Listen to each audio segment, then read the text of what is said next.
minutes late. I hope nobody fucking... There's not even anybody here.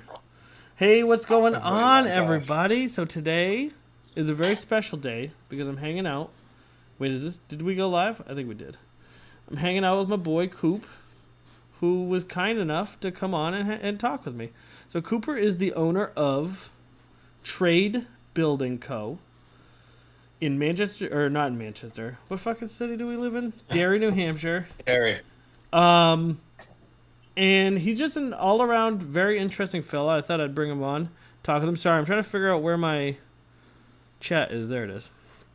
So Coop, how's it going today? Can I call you Coop? I've never called you that before. I tried it out just now. You can do that, dude. I'm big in the nicknames. A lot of people call me Coop. My wife gives me so much shit because I will constantly do that same thing. Just try out a nickname. It just happens. So no problem. What's the weirdest one you've ever tried out? No, but it's just like, it's not like weird. It's not like I'll give people weird names, but it's just you shorten shit like that, right? And it's like the one in particular that comes to mind is Rachel's cousin showed up with a brand new boyfriend. I didn't know him. She goes, hey Cooper, this is Spencer. And I was like, hey Spence, nice to meet you. And Rachel's like, what the fuck, dude? Why did you say that? Like, you don't know that guy. Like, what if you don't want to be called Spence? But me and Spence ended up being good buddies. How did she know you didn't know him, though? You should have just acted like you did. No, this dude, they're from Maine. It's just like, this is the first time I met her cousin, so it was like not even, it was definitely, it was just, the way I see it, dude, a little bit of an overreaction. Yeah. That was a small risk. You know what? You're probably never going to see him again anyways. So like, yeah, no. You were playing. He's a good dude. You were rolling the dice. Ended up being a woodworker and everything. Oh, they're fucking trouble. You don't want to hang out with them anyways. Yeah, he actually worked on like fast food restaurant, like kitchens and stuff like that. And he told me a lot of stories, but like the thing that just like is really burned into my brain is he told me not to go to Burger King. He said every Burger King is disgusting, and I'm like, that can't be true. Like, how is everyone disgusting? And he said no, dude. He said don't do it. You gotta. He said he'd never eat at a Burger King. I feel like you never, like, nobody goes to Burger King thinking that it's not disgusting though, right? Like that doesn't surprise me. I feel like your naivete in that situation is the real problem.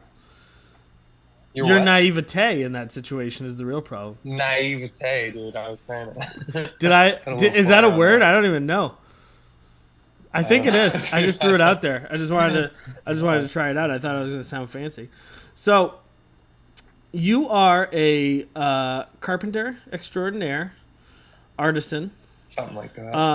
and who recently went out on his own and is doing his own thing. So, what has that been like? First of all, how did you even get into carpentry? So I really started in furniture. It was like a short stint in furniture. But really, I guess we'll go back a little bit. I've always been building stuff like my whole life. I'm a skateboarder. So we built ramps my whole life. I had a half pipe in my backyard. Like we build stuff all the time. Tree forts growing up. My father was a roofer. So we just grew up on site, grew up around tools. Kind of was just like a natural progression. When I graduated high school, I found this woodworker. His name was Sean Woolsley, I think. But he makes really cool furniture. He's out of California, and I saw his page and I'm kind of like, yeah, that's kind of what I want to do. I want to build furniture and kind of do the woodworker thing, and that's what I tried to do. I started working for this guy. He's a good friend of mine now. His name is Frank LeBlanc. That's a cool name. American Pride. Frank LeBlanc. Frank LeBlanc. He owns American Pride Woodworking, and I believe he still has American Pride Woodworking, but he also is an owner of Seacoast Cabinet. So he does a lot more like cabinet installs and cabinet sales and stuff now. But at first he was doing, furniture as much as possible, and he was kind of like a bootstrap thing. Like he just got into it, and by the time I found him, he had been doing it for like 10 years, and I worked for him for not that long, um, just because really Rachel got pregnant with our That'll daughter, do it. and That'll do it. like it was great. And I think like working with Frank like would have been awesome for a long term, but at the time I was kind of freaking out, and I was just like, oh, like what am I gonna do? So I went and got a job for like a bigger kind of like corporate company. Actually, for a minute there, I wanted to cut trees. I knew a buddy that worked at Asplund, and in my head, the reasoning was like, okay, like I really want to understand wood and be like a woodsman, right? So I decided to go work for this company because my friend like cut trees for them, and he got me the job there, and I ended up like just trimming around power lines. That's actually like what they do. That's like 90% of their business. They like almost none of those guys actually like drop trees.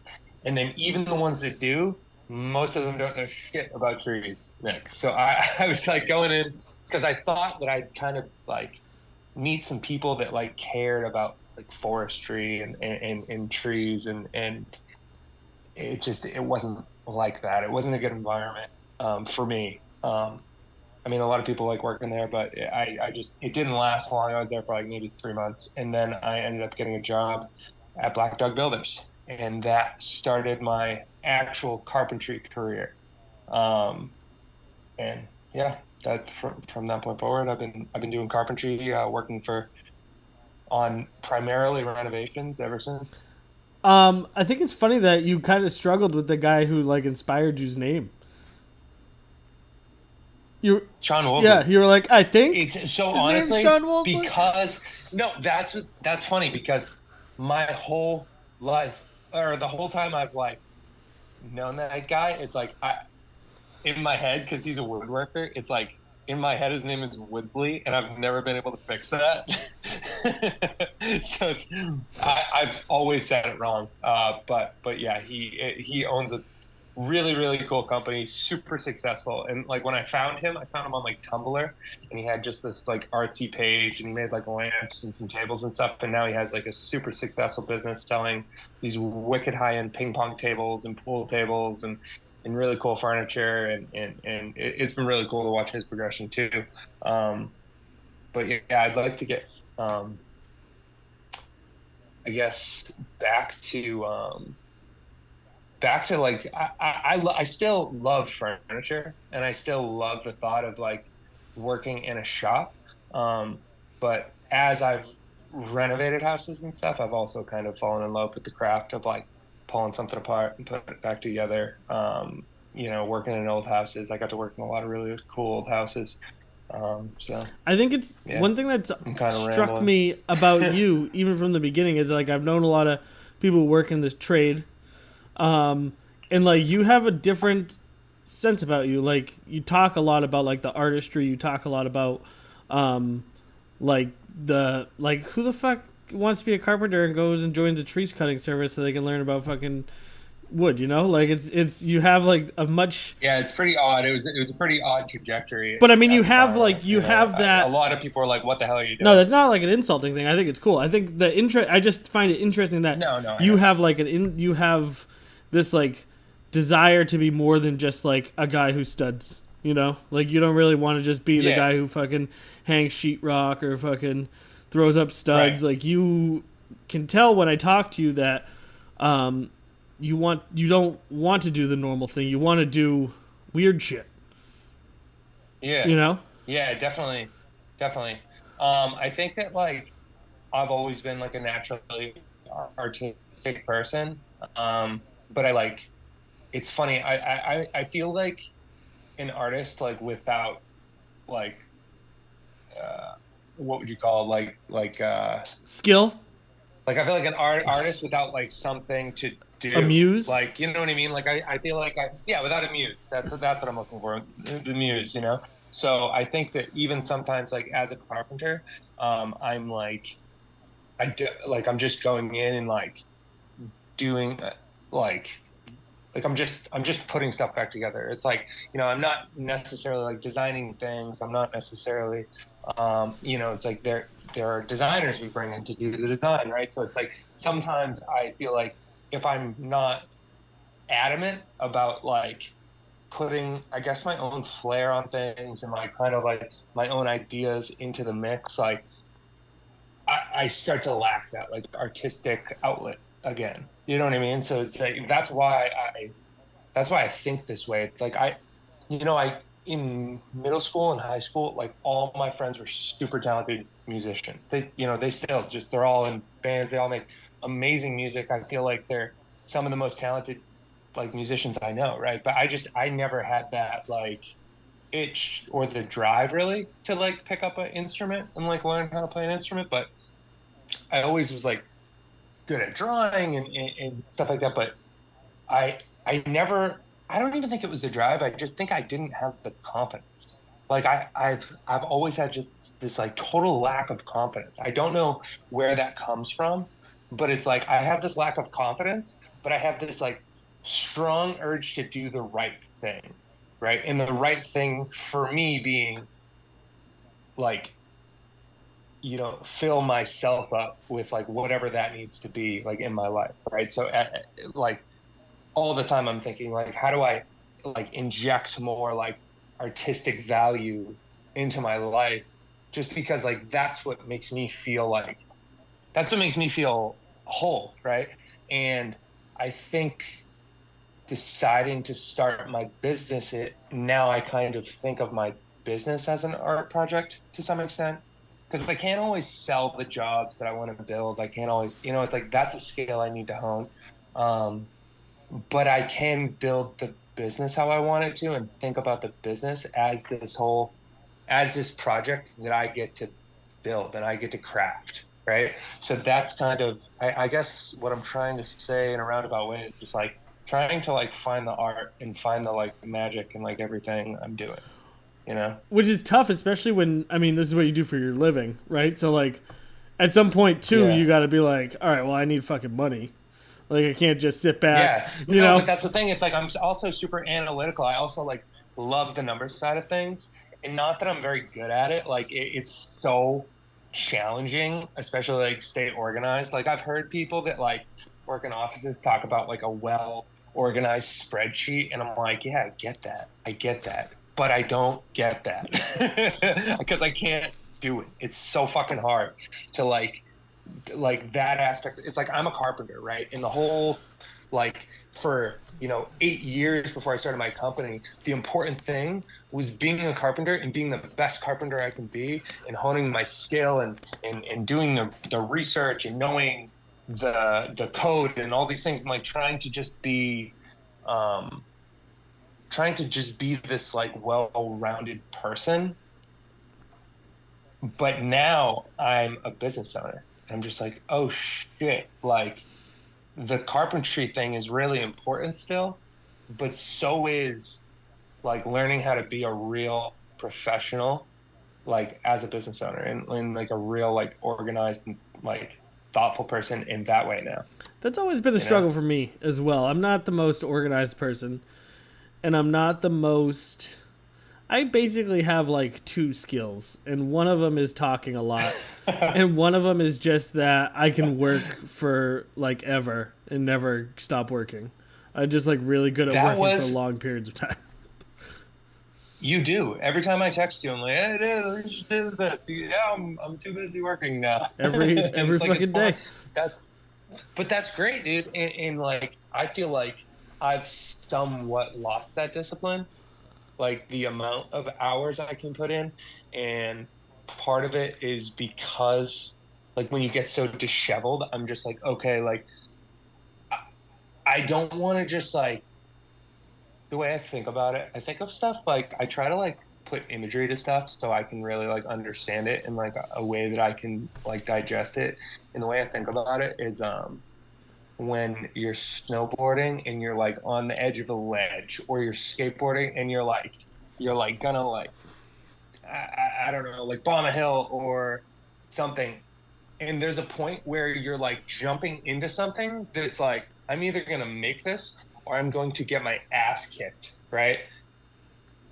And like that's all fine in like when you're skateboarding or snowboarding, especially because most of the time it's like with the amount of snow, it's like lower risk. But I don't want to live my life that way, where it's like, here we go, like I'm gonna jump off this like professional ledge and like maybe like fucking die, you know? And, like that's kind of how it feels. Like sometimes it's like when you're going onto this unlevel ground, you like this, you don't really understand, and you're just like, okay, like I'm just gonna jump. So it's like the more time I like spend just like putting my head down and working, it's like the more I start to feel like uneven and like I'm gonna eat shit. Right. So it's just like I need to like also take that time to like sit and like I guess meditate on some things. Do you ever feel that way, or you All the just? I time. mean, I that's not your mean, I don't experience. know. Yeah, I like, I go back and forth. It's like I want to take that time and be introspective, but like I there's also work like to be there done. can't be a lot of thinking. Like my whole life is just fucking, is just like hand to mouth, just like go go go, you know. And I feel like if I break that rhythm, like that's how it's always been. That's how I've Yeah, always been. Like I'm super hyperactive. I'm super energetic person. And so like I've always yeah. just been the type of person who just fucking rocks it and just goes as hard as I can. And like I said, no Do you skills find that you make all the mistakes? time, but then you just correct. Like when you're right, because like for me, it's like I like we've talked about this before, how like and one thing I admire about you is like your ability to like not care what people think, and I think that, and not take life as seriously as I do, like, and that's why it's like when I'm running through all this unstable ground, like fucking up here and fucking up here, and then I like sit on it and I beat myself up about it instead of just like moving forward. But like maybe that's just something I need No, to you're probably way learn. smarter, dude, Like because this doesn't work like 99% no, of the but time. this doesn't work You either. know? You know what I mean? It's just like you said, it's like you make these big like say you make a huge mistake or something, but then like 3 weeks from now, it just you look back and you're like, well, maybe it wasn't as big a deal as I thought, right? And I think that like somewhere between Nick Sands and Cooper Richards, there's a sweet spot that's like, okay, like I'm gonna care about this, but I can't care too much about it because like, what am I gonna do? I'm gonna dwell on it, and that's the thing, dude. I really need to learn a lot more how to stop like dwelling on stuff, right? Because it's like everybody fucks up, everybody like All does the time, something they feel like an constantly. asshole I about. fucked up You probably know, 30 times today. You just gotta me fucking, you too, just dude. gotta let it go. Me There's too. nothing you can do, you know? I If you know. just like, if you hold on to, It's like you already fucked it up. yeah, I just fucked up a sentence 2 seconds ago. I already moved past it. I don't even care anymore. If you talk fast enough, nobody Yeah. notices, you know? Um, No. But like one thing I will say, one thing I admire about you is like people don't know this, but you and Rachel, your wife, so Rachel started the plant shop and you started Trade Building Yeah. Co. And then you both just fucking quit your jobs. And just like Yeah. at the same time, dude, Yeah. that's like so for me, for anyone who doesn't know, my wife is a fucking bad bitch and she fucking makes a bunch of money and like God. this is a plan that we had put in place because it's cheaper, was essentially cheaper. It's like not really cheaper, but in the grand scheme of things it's kind of cheaper for us not to pay for daycare. Yes. So like it was like, all right, well, I'll stay home with our daughter who we just had, and I'll fucking work and I'll do this thing from home. And like I'm not making as much money as I was, but like I'm saving some money by not doing certain things. And she makes a bunch of money. So like we had that kind of like, I have her to rely on, you know what I mean? You guys are both just like fuck it, Yeah. just like burn the boats. We're fucking gonna do it, or we're fucking not. Like what was that conversation like? That's something I really wanted to ask you before, but I wanted to wait until it was being recorded. Dude, it's really funny because I guess so where do I want to start with this? So Rachel is a super ambitious person, and she's just when she when she cares enough or when she like really is passionate enough, like she sets her sights and she just goes, right? So she, all right, I know where to start. So one day Rachel came up to me and said, "Hey, I want to buy this plant." And I was like, "All right, sounds normal. Why are you telling me?" And she goes, "It's $350." And I'm just like, okay, like why would we do that? Right? I Like, would just spit out my drink. and she, $350 for a plant. Jesus That'd be great. Christ. Yeah, yeah. And I was just like, why? That doesn't like, why would we do that? Explain to me why you think that's a good idea. It's like, I'll give you the benefit of the doubt. And she goes, if we buy this plant, I can grow it and then I can chop some leaves off of it, make new plants, sell those, and then make my money back on the plant. So basically, I was like, that's awesome. Okay, I trust you. Go Yeah, ahead. now that you say it Because that we way. have a Now that joint, you say it that way, it makes more sense. like we have a joint savings account. So that's basically we're both like anything that's like a big purchase. We're like, hey, do you mind? Or at the time we did, right? But now that we have two different businesses, it's a little different. But we always like, hey, like I was thinking about like doing this, right? And it's like yay or nay. And so I was like, okay, great. So basically, her hobby became like, okay, like I'm into these rare plants now that cost a lot of money, but it, now my hobby kind of like pays for itself, right? So after her selling a couple of those leaves, those cuttings, she was So like, crazy you can I sell feel like a like salad for $350. yeah, dude. Like Alyssa's always It's coming home. funny. My It's wife's like, always coming home with fucking leaves and shit. yeah, exactly. So Rachel just very quickly is like, oh, I'm gonna buy this plant, I'm gonna buy this plant, I'm gonna buy this plant. And then she starts, just buying plants and basically flipping all the money back into buying plants. It's like I used to buy antiques a lot. I Dude, love you that seem shit. like the And fucking kind of person who would buy antiques in the best way. yeah, for actually a short period of time, that's what I did full time too. I did it with my buddy Kevin. And again, I was younger. We didn't have kids. I quit my job. I was like, let's see if I can do this and fund my life. But anyways, basically, once it became back to like a hobby, it's like, oh, you buy an antique, you sell it, you make your money back, and then that like extra money becomes like your I called it fake money. It's obviously not fake money, but it's like, it's like this is hobby money. Like this money goes, all my investment will go back into like what I like to Right. do. Right. So that's what Rachel started doing. And then one day I came home and she said, "Hey, I think I want to do a pop-up shop. Like maybe I could do it at the Grind, maybe I could do it at Rockingham Brewing." And she goes, "I think I can really start to like actually turn this into a business. Um, but I need to put a greenhouse in the living room." And I was like, "Done. Go ahead. I don't care." And so she fills up our living room in a short amount of time with all these greenhouses, right? And she's, growing plants in the living room and, making, plant shop like shirts like with her cricket and like just doing like just crazy, working all the time, like in the house, doing the pop-ups. And then after like 3 or 4 pop-ups, she goes, "This sucks. These plants hate the cold." Like she goes, and I came home one day and she was just like, I think I want to open a shop. I was like, all right. And then a month later, she's like, "Hey, I found a place." Was she And I Was was she like, working at this time? all right. She was working one day a week. She's a dog groomer. So I was like, okay, fine, like whatever. And then like a month later, we were in there renovating. Like it just like happened very quickly. And like, granted, like we like When you had a lot of said support when from you her. said, "All right, whatever," like, did you think it was going to go that quick, or did you think that there would be some time to consider things You as they know, were coming, or?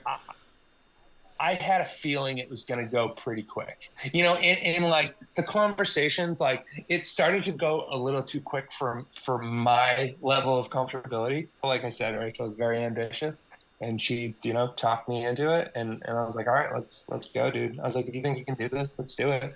And she started doing it. It's like really, it's like I was working 6 days a week, kicking my ass, dude, driving to Boston 5 days a week, working on the weekend, like getting as many side jobs as I could, building decks, replacing windows, like doing like just working a ton in barely in scraping by, essentially. You know what I mean? So when Rachel brought up like, hey, like, it's gonna cost us a lot of money. We'll have to like, spend a lot of money to like, start this thing.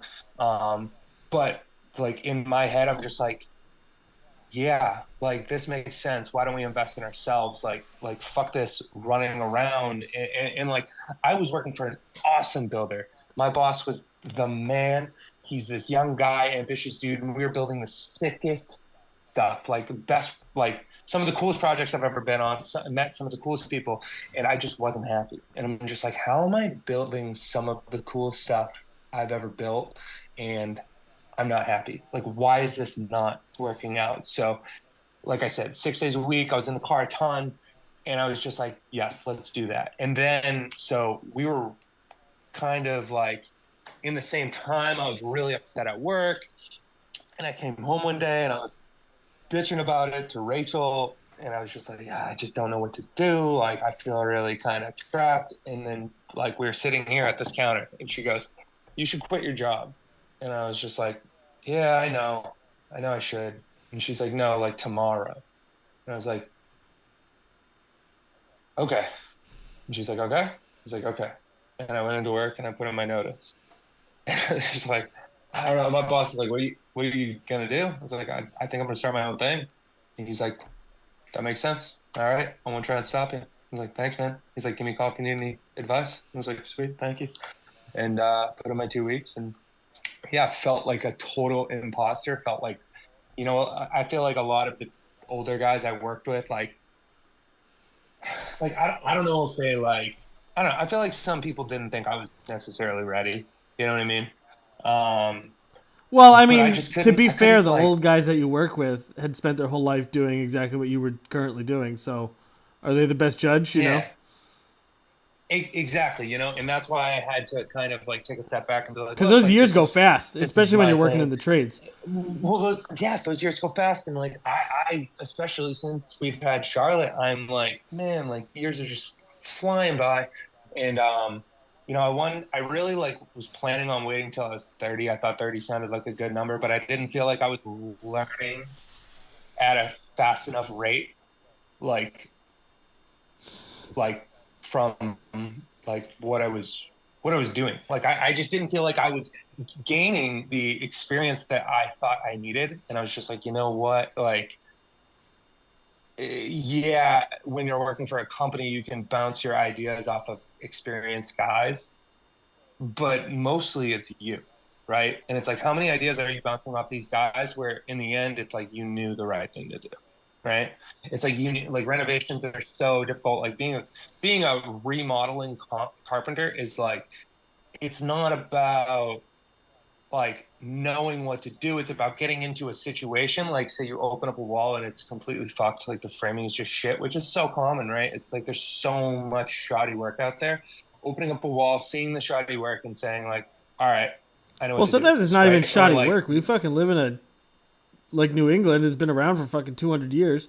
You know, you might just be yeah. dealing with fucking something that was built 150 years ago when there wasn't any like Well, the thing regulation. is, even if it was built 150 years ago and it was flashed right, and everything was, water was, you know, like working its way away from the house, right? It's like it's still gonna be good if you open it up and it's good. Like that's the number one problem Those you fucking see in pilgrims are a our bunch of in our. hacks.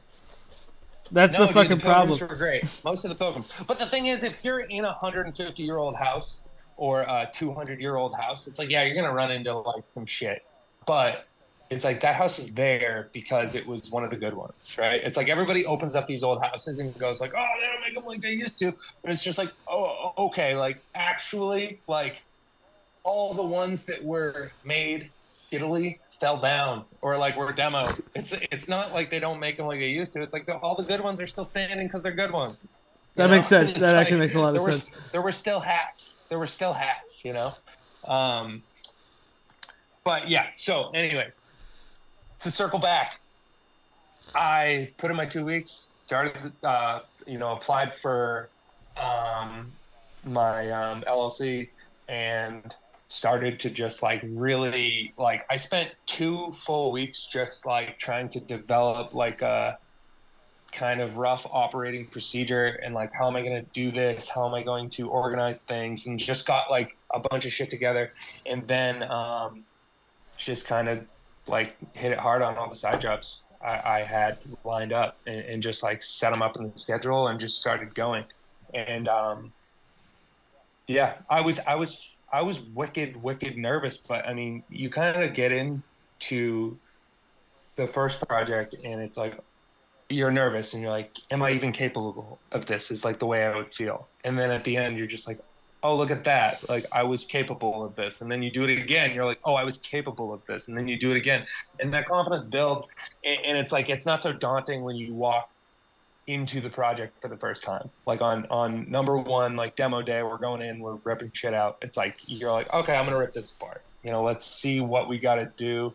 Let's see if like, what I thought was going on is what's going on. Do we want to move forward with the plan I have in my head, or do we got to throw that away? Well, at first it's right? like at 2 and stuff like that. Like the carpentry stuff is the stuff you know. Like it's worse.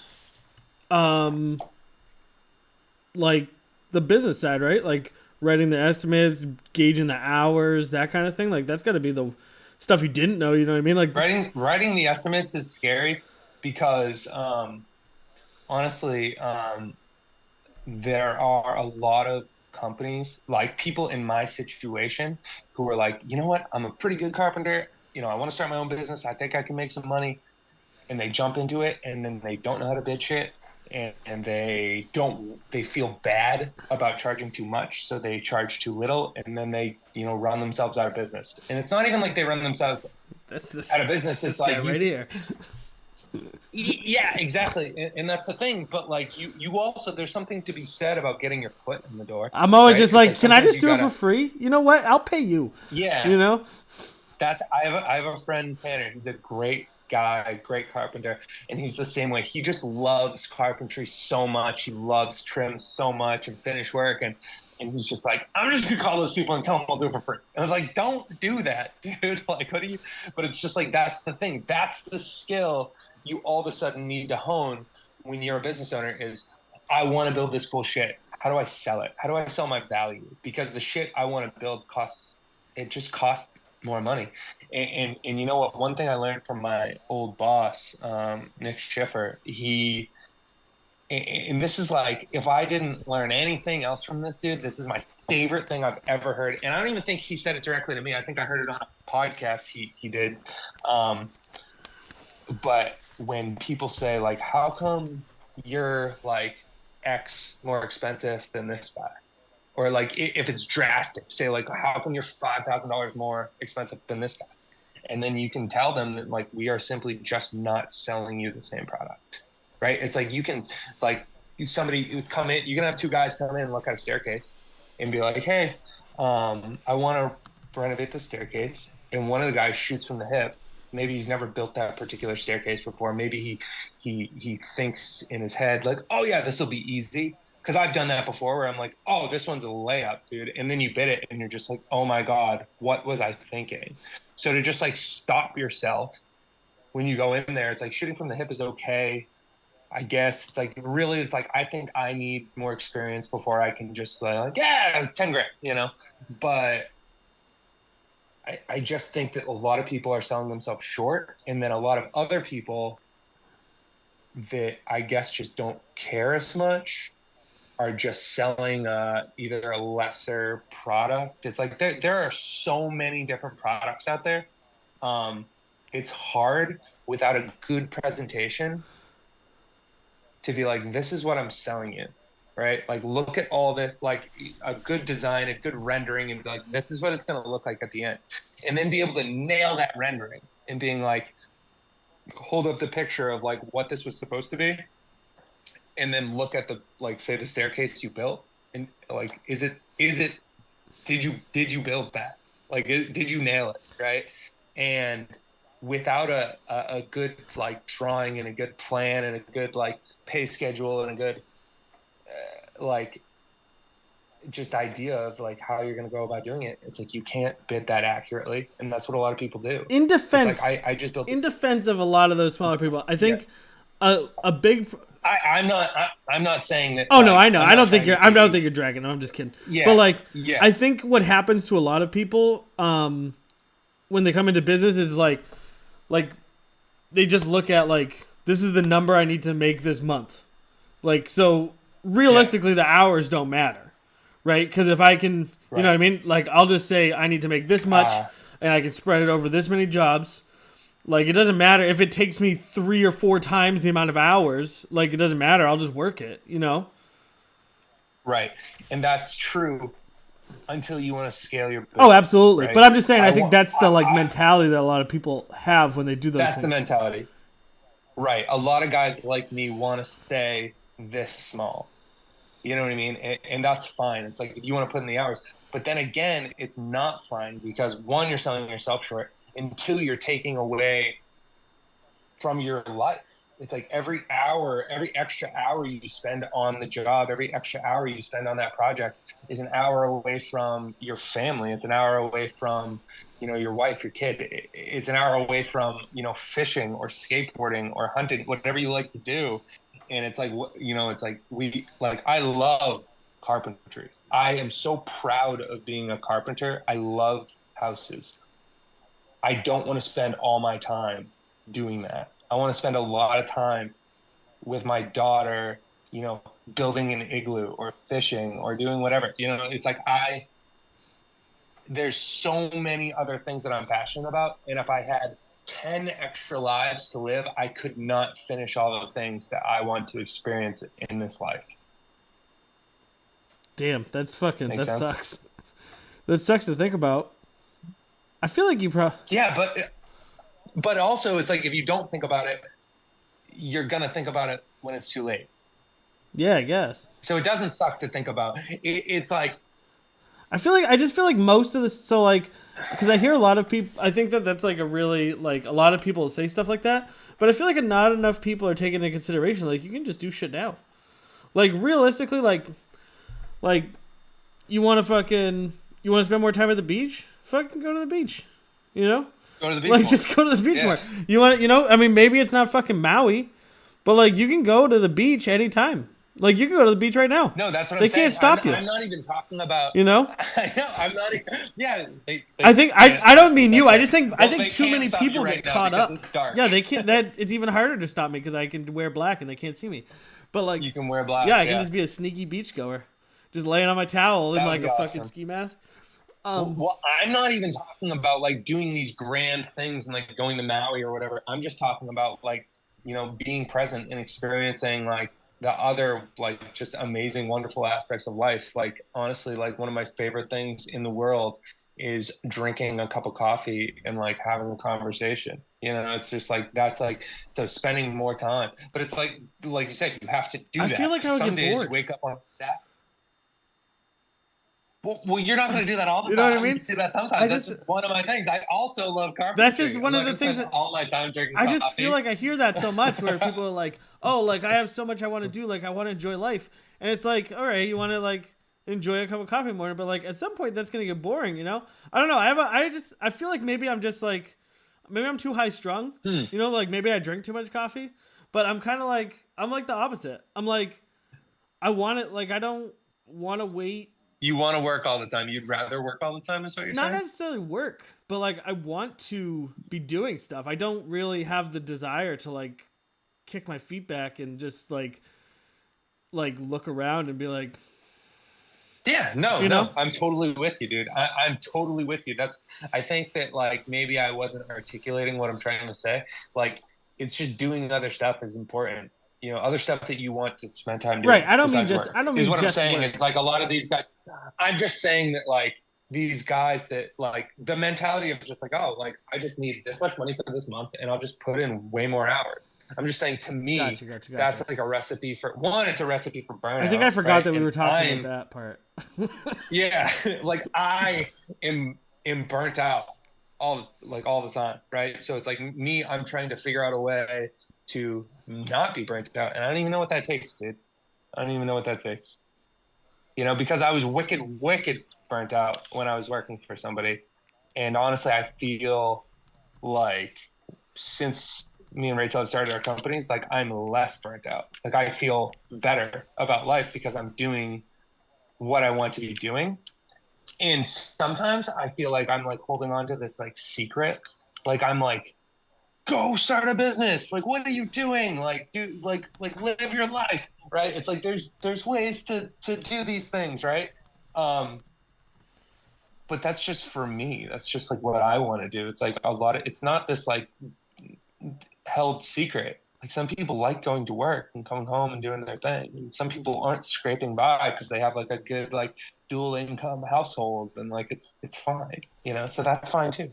But yeah, just specifically about those guys that are just putting in all those extra crazy 100-hour weeks and I mean it doesn't have to be that way. But if you like that, that's good too.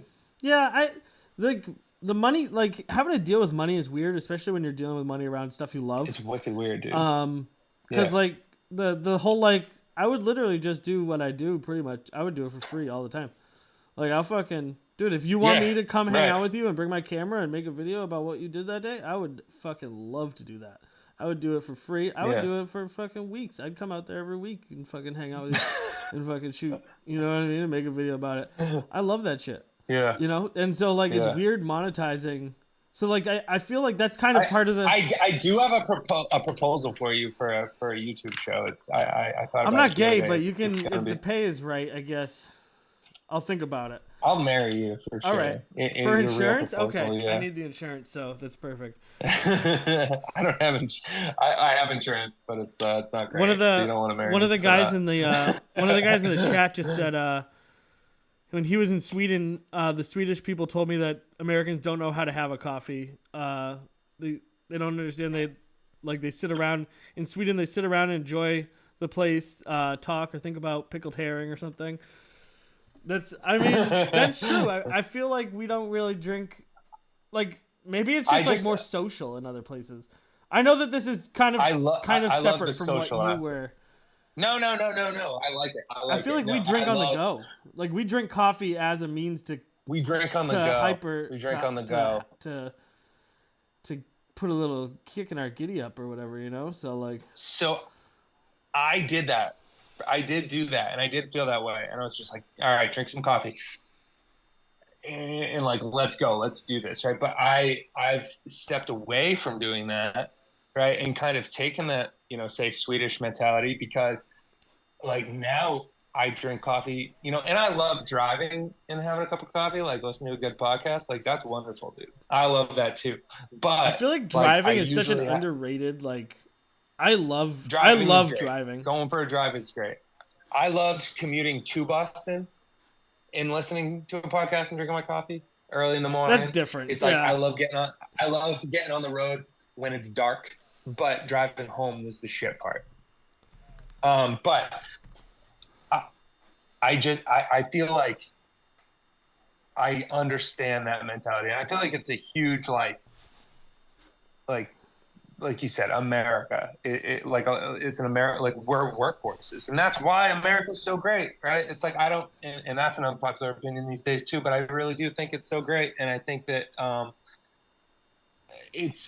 there's something to be said about like working really hard. But I think that there's a balance between going home for 2 hours and like having bread and good and charcuterie and wine and then Is like that how you working say till like that? 7 o'clock at night. I feel Charcuterie? like no one's ever. I I think think no so. one's ever said it in front of me. I don't know if that's how you say it. I've only ever read it.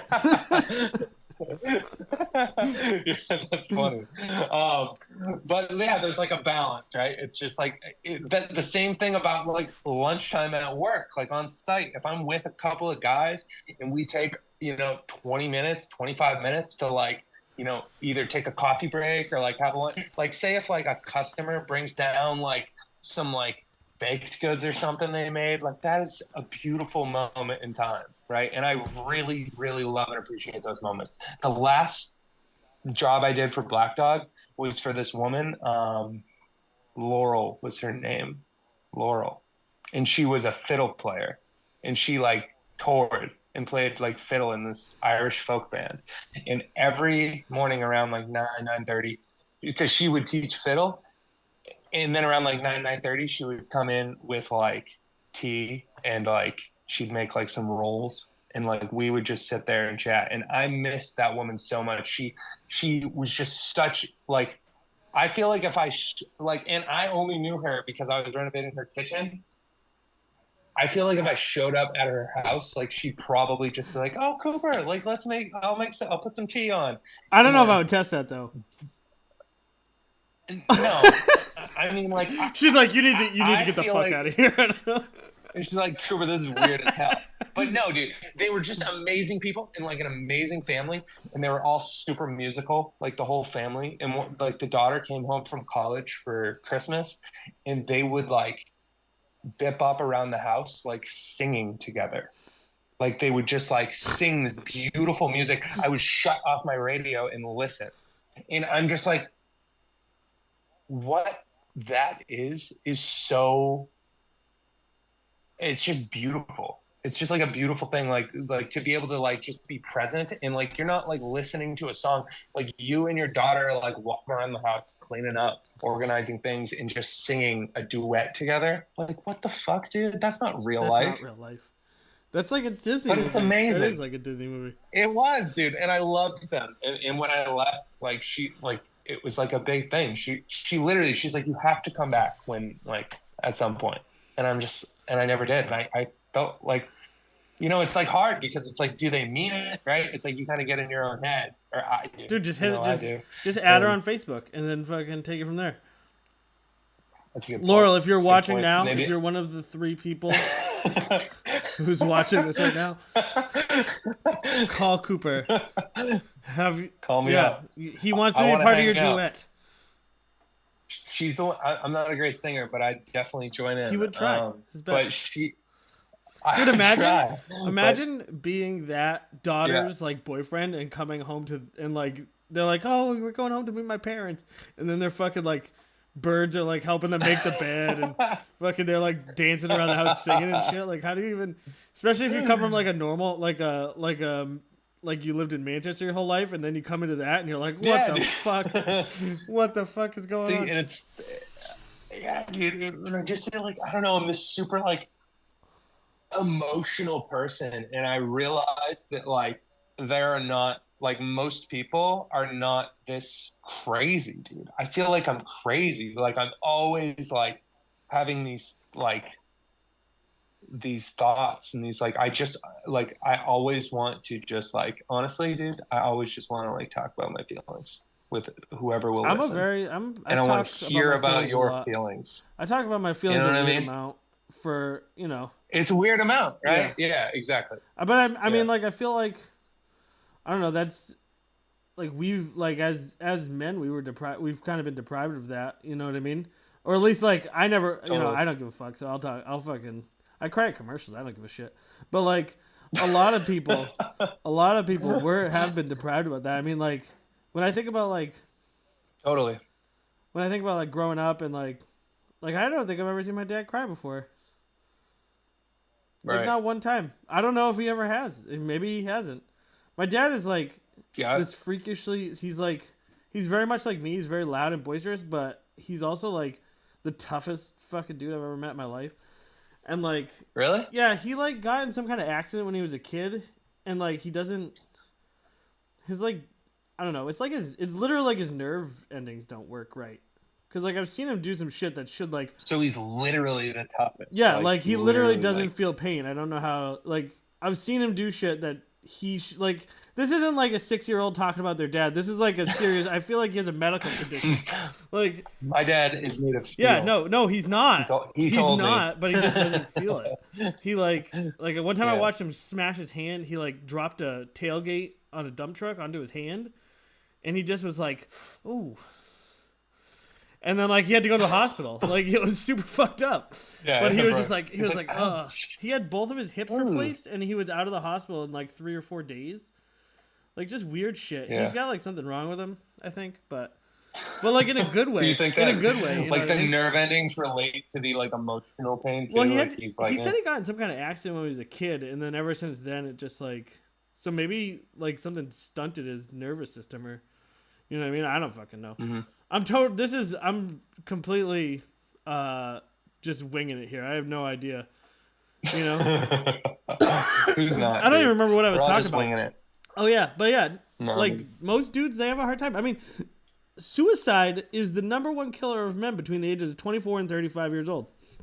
So like yeah, this is the last year for me that like I'm not just a statistic, you know what I mean? And now after this you're not at risk, dude. You're good. heart disease takes over and fucking so I made it through, but like yeah, dude. There you go, dude. Number Good for one you. killer of I'm men proud between of the you. age of 24 and 35. Yeah, I had a good friend commit Suicide. suicide when I was probably like 19.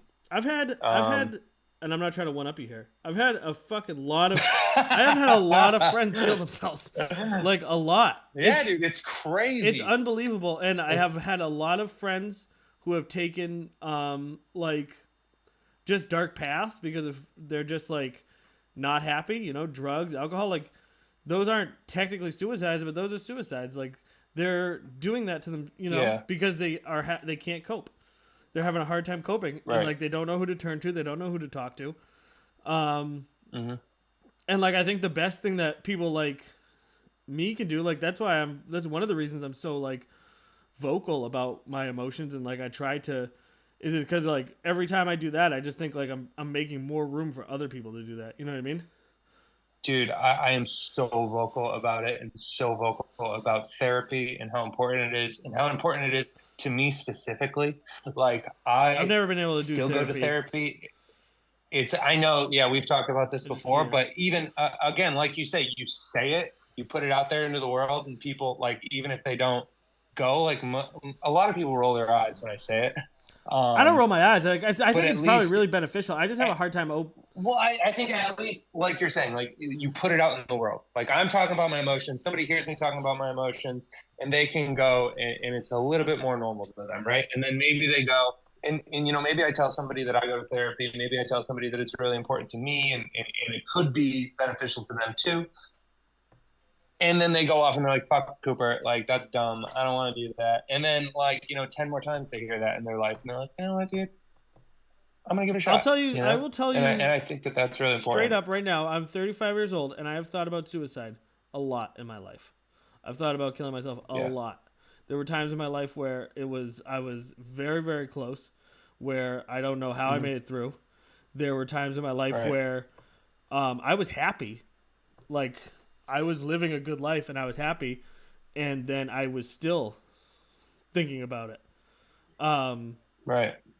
Why do you think that, like, during the happiness phase, like, were you worried about, like, that drop off I again? don't. Or were you Well, just, so like, what? like a lot of times it was just like I would like you know that feeling when you're like driving on the road and you're like, what happens if I just fucking crash into that rock right now? You know, it was that, but it was like a lot of Yeah. that, like too much of that. You know what I mean? And I think a lot of it was just Right. like a lot of the people I knew were like dying around me, like people who I had been Yeah. friends with for a long time.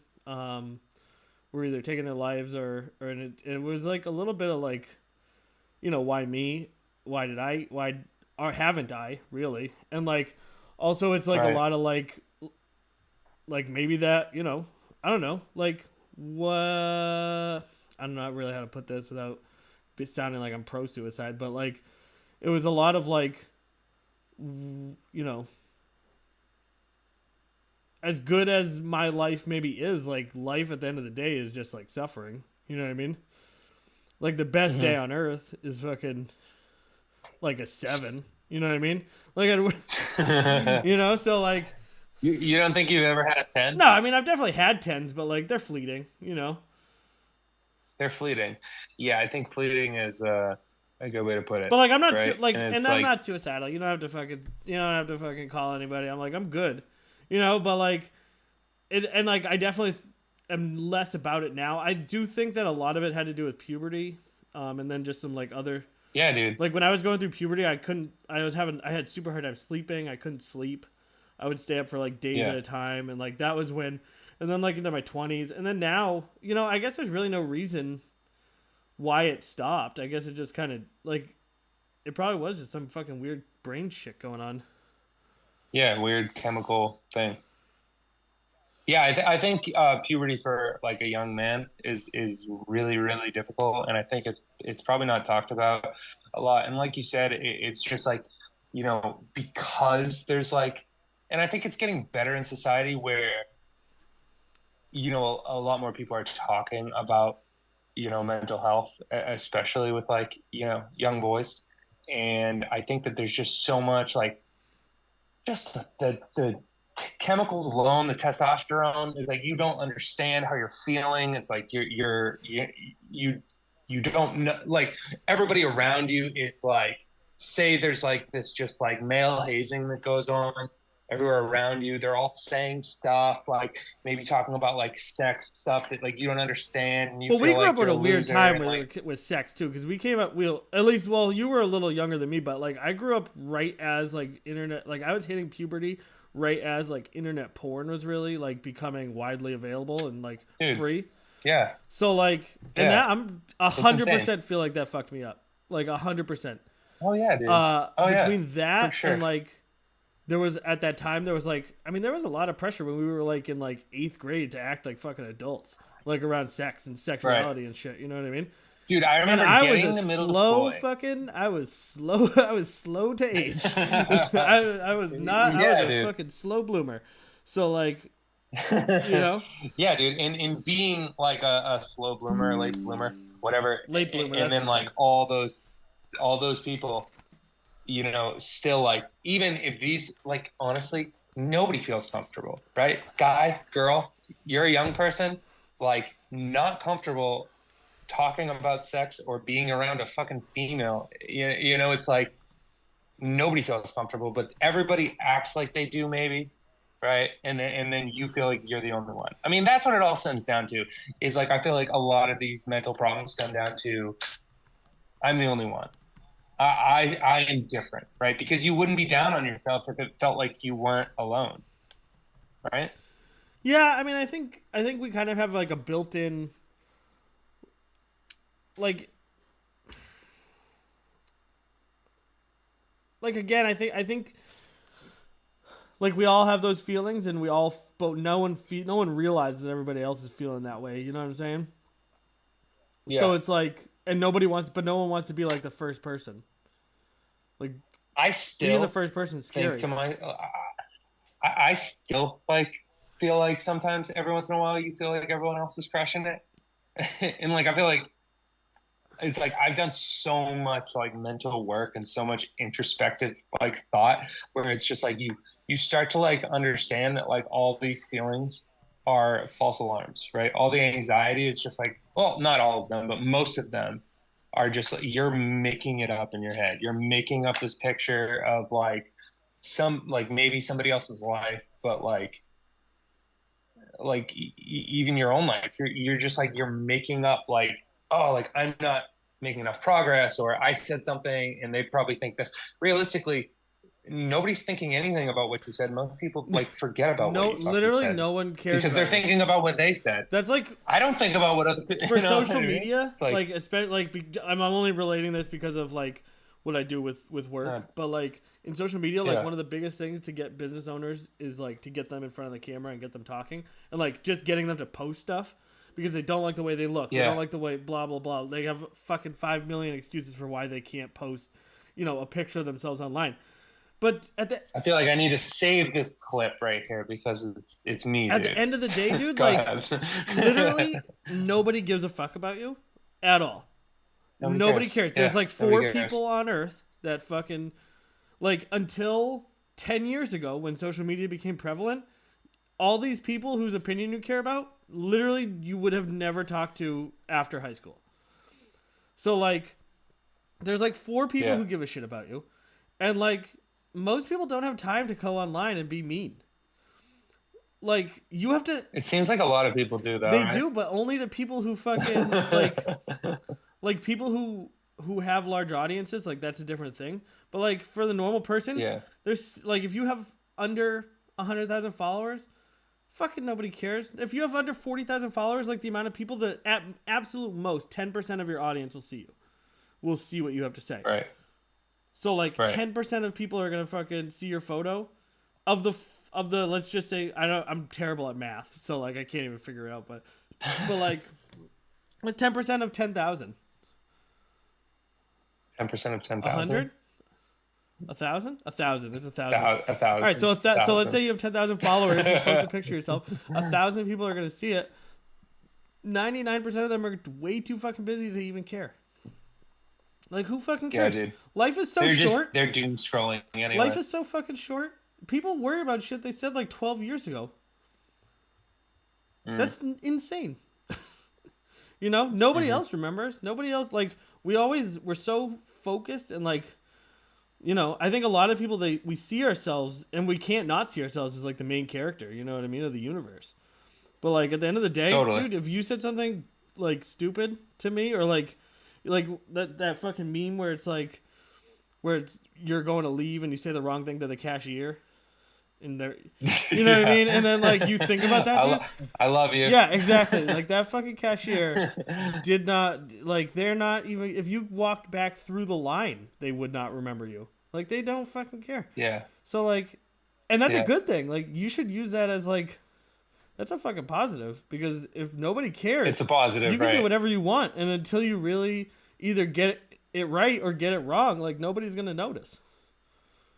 Right. Like you hear all this shit about like people who come up out of nowhere, people who fucking like nobody, very few people come out of nowhere. Like most people work really, really hard toward a goal, and then eventually, Right. like they get to their goal. Right. So like, especially online, like you see, like what Right. the fuck is his name, Mr. Beast? He posted. He Mr. posted. Beast. I want to say 1,000 videos before he got one that got over 1,000 views.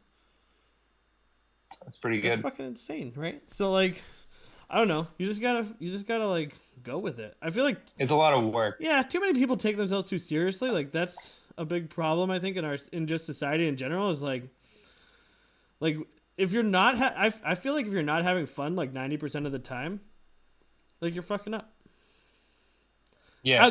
Outside of Yeah. certain circumstances. I don't want to fucking, you know, I'm not saying like there's definitely some people who deserve to have or who don't deserve, but like who have less fun 90% of the time. You know what I mean? But like I feel like for the average person who's like born in a healthy body, middle class, like there's really nothing to complain about. You know what I mean? Yeah. Yeah. We're like, you know, you've landed in a good spot. Like I'm decidedly Just middle like class. from the lottery. I'm decidedly middle class. You know what I mean? Like I'm very low on the middle Yeah. class spectrum. And like I have more food in my fridge right now than someone 100 years ago probably would eat in a month. You know, Right. like I have no problems. Like Yeah. money's tight, but like fuck, I don't really need to do it. Like I got my video camera, I got my fucking kids, I got my wife, like I got a connection to the internet, you know what I mean? Like Yeah, dude, 15 you got a podcast. 20 years ago, Who had a podcast? yeah, look at this. You know, 20 years ago, none of this shit like existed, and everybody was like even more isolated they are now. Like I literally have nothing to complain about. I can't. And like if I'm not Right. having fun, like if I'm doing something and I'm not having an absolute fucking blast, I'm just not gonna do it. Like it's not worth my time to me. If I need to be having yeah. like a great time most of the time, and maybe that's why I have a hard time with what we were talking about before, where I was saying like I wouldn't want to just sit around and like whatever, but like I'm always, generally speaking, I'm always having fun.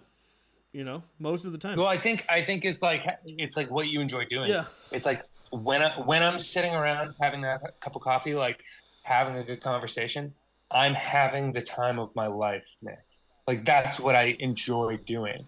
Having conversations. Like when you asked me to be on the podcast, I'm psyched, dude. I'm ecstatic. Like I love this. This is what I'm passionate about. Like I think that like I was having a lot of conversations probably 2 years ago. I was having like a lot of conversations with a lot of people that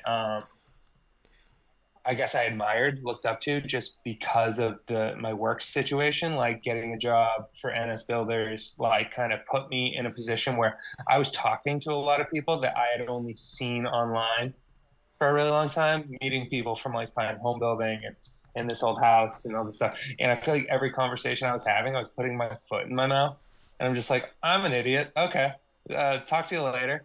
And I just like made a conscious decision to try and be better at having conversations and try to be better at listening and try to be better at asking like like intelligent questions that lead the conversation in a good way. You know what I mean? One, because like I would like to do a podcast one day as well. Then just do it. I was telling you this the other day. I'm going to tell you Yeah. right now, live on YouTube, Live. to these two people who are listening right now. Like, there's no reason, and one of them is probably me being on YouTube watching my own stream. There's no reason to wait. Like, just get out there and do it. If you have something to say, like I said, either it's not going to go anywhere, or Right. or it will. But like the vast majority, like, you're going to need to put out probably a couple hundred pieces of content before the algorithm will even recognize you as not being a bot. So like, you better get fucking cracking. Right. You know what I mean? Yeah, that's a good point. Good point. So yeah, dude, I guess you're right. It's like, it's like we were talking the other day about good audio, and we were talking the other day about like doing this in person or doing it in Zoom, and it's like, you have all these like perfect this image in your head of like what it's going to look like. Same thing I was doing with, was just like, oh, by the time I'm 30 and I can go off on my own, like I'm going to, like, things are going to look like this, and I'm going to have like more under control in my own mind and my own life, and it's going to be perfect. But like making that jump into being my own boss, and really it's like I technically own a business, but it's just me, and like I guess like I'll manage the project, right? So it's like I do like own a business, right? But it's like it's still like to like take that leap is what I guess you're saying. Like with the podcast, it's like it wasn't perfect when I took that leap 10 months ago. The podcast isn't going to be perfect when I take the leap in a day or a year. dude, in your first 40 so might suck. Your first 40 might suck dick, and everyone's gonna be like, these are fucking dude, no offense, Cooper, I'm not listening to fucking 2 hours of you talking. Dude. You suck, yeah, dude. That fucking, like, I see my analytics, I know how much people watch, but like, you just keep doing it, and then eventually, like, the algorithm is designed to put what people want to see in front of it, so you just got to let them find your audience for you, and you just got to produce what you want to produce and put out what you want to put out. But like, overthinking is always at least in my opinion. And very few people should take my advice, honestly. Do you think? No.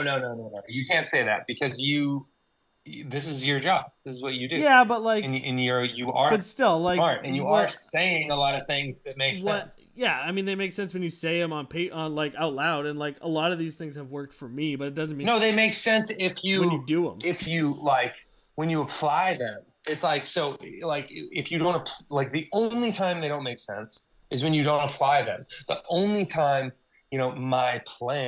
my business plan doesn't make sense is when I am fucking up and not applying what I've thought, right? But my plan works for... Well, I guess no. It's like you do... The thing is that my plan works for me. Go ahead. Because I'm a 35-year-old man who doesn't mind making an idiot of himself on the internet. You know what I mean? Like, it doesn't phase me one way or the other. Yeah, but you have to kind of make an idiot of yourself. Right, but like other people... The fact is that like other people may not have that tolerance for making an idiot out of themselves. So like they're going to need a different plan, But it's like you can either make an... Go ahead, sorry. That's okay. I forgot what I was going to say. Okay. Did you forget what you were mean, like, say? you can either make an idiot of... No, I mean, you can make an idiot of yourself to, like, people out there, or you can make an idiot of yourself to yourself if you have a dream and a goal that you decide it's just too painful to try and achieve. Yeah, but I mean... So like, but it's like some people don't feel that way, I guess. Yeah, I mean, like, some people, I'm not like talking we were talking about the broad. It's a weird thing to, because like, I wouldn't, like, I would just have this conversation with you even if no one was watching. You know what I mean? Like, or if 50 people were trolling in my feed right now and they were telling me, whatever. Like, I'm an attention whore and I like that. So like. At the end of the day, like, just there is I'm the only child, or I'm the youngest child by 10 years. So like having to get attention for myself was not easy growing up, And so like I figured Yeah. out that if I'm just really loud and obnoxious, that people will pay attention to me. Mhm. And so I just kind of took that and ran. And now I've managed to start a business around it. I think I've been kind of like the opposite. Like I love the attention too, for sure. I definitely like know that about myself. But I've been the opposite where like I've been kind of like quiet, cool, try to be like collected, try to not like get out there. And like one, that's like a confidence issue, but two, it's like, I thought that was the way to conduct yourself, but I think to my fault to some extent. You know what I mean? It's just like it's like I've never stuck with anything until I stuck with carpentry, until I stuck with skateboarding, and like I feel like I can honestly say that I would not have stuck with skateboarding if everyone in my neighborhood didn't do it, right? Like that's why. And that's like to me, like admitting that sucks, dude. It's like, how come I couldn't have stuck with skateboarding? Because I'm like, you know what? Like, I'm gonna put in this hard work, and it's gonna pay off one day. And it did pay off, but it like not from my discipline, just because like nobody was doing anything else. All I had to do was skateboard because that's all anybody was doing, right? And obviously, it's like I don't give myself enough credit there because there is a lot of days where I was just like, I want to go skate. And there is periods of time in my life where it's just like that's all I wanted to do. And it still continues. It's like like ask Rachel, ever since like winter has come about, I'm like grumpy as hell because it's like if I don't skate every week, I'm real upset about it. But that being said, it's just like I'm also like pretty good at drawing, right? But I thought to myself, like as a young man, as like a child, that was like, oh, I'm okay at drawing, but like I thought that you were like born a good artist. In the thing that comes to me, it's like I think of myself as a father when I say that, like, and I look at my like past self, my childhood self, and I go like, Cooper, like you can do that, you can do whatever you want, and that's what I say to Charlotte. It's like you can do whatever you want, you just have to work hard, right?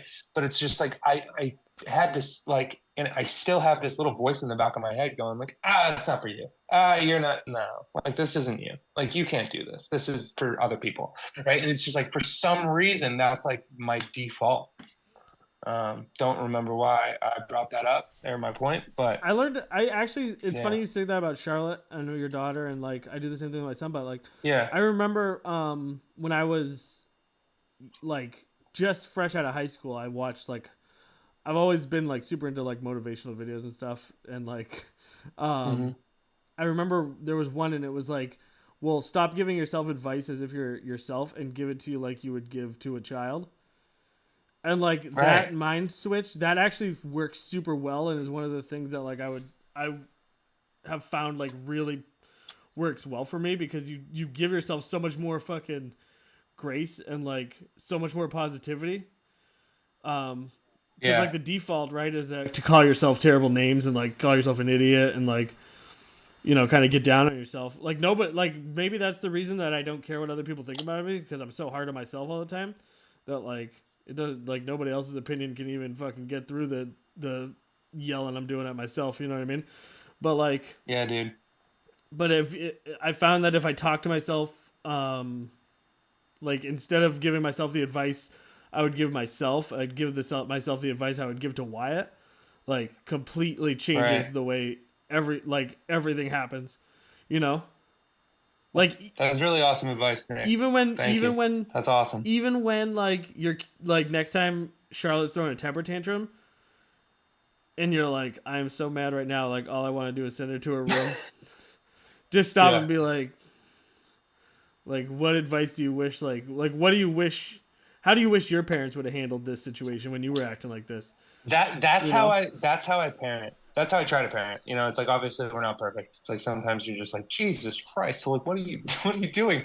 But like that's how I try to parent. I try to think back because me and Charlotte are so similar, I think emotionally, that like when things like that are happening, I'm usually pretty good at being like at understanding like, you know what, like when I was acting that way when I was 6 years old, like this is how I was feeling and this is what I needed, right? So it's just like I do like automatically parent that way.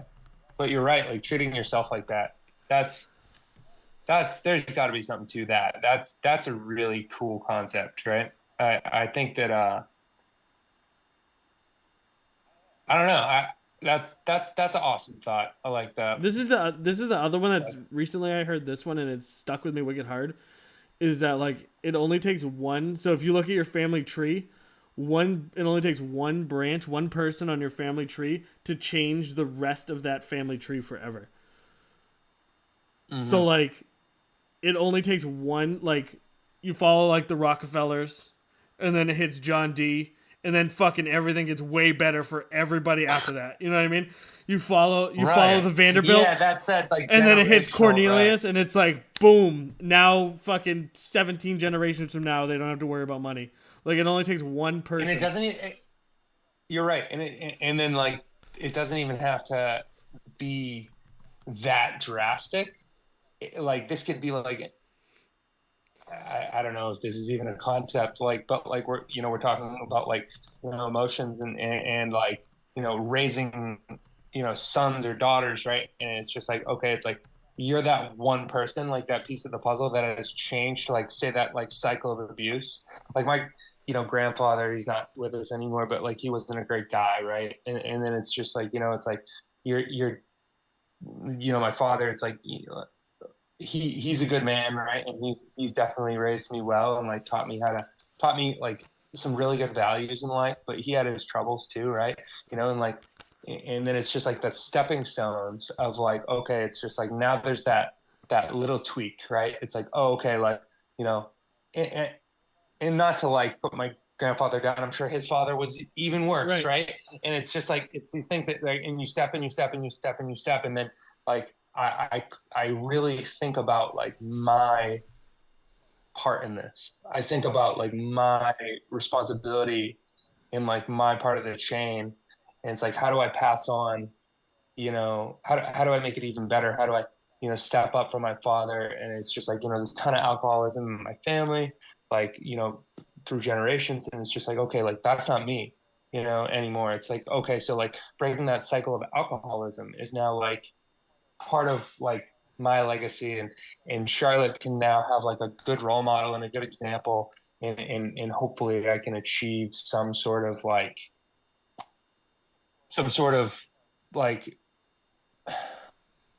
is semblance a word, dude? Is it Semblance, yeah, that's a word. resemblance? No, semblance. Yeah, like semblance of yeah. So like a semblance of like this like how you should conduct yourself like as a human being for my child, right?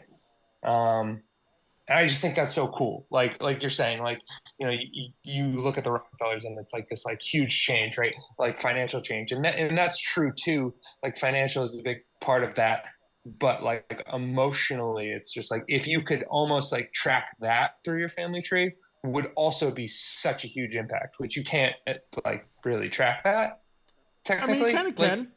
You can ask, you I know. mean, if you could, right?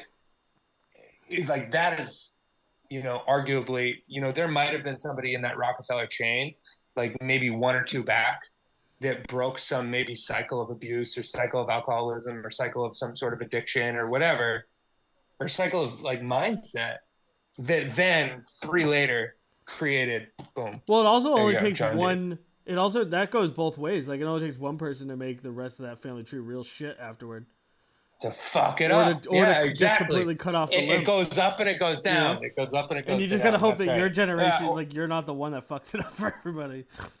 You know. Yeah, but even if you are the one that fucks it up for everybody, or say your kid is the one that fucks it up for everybody, as long as you're trying hard, I don't think you should feel bad about that.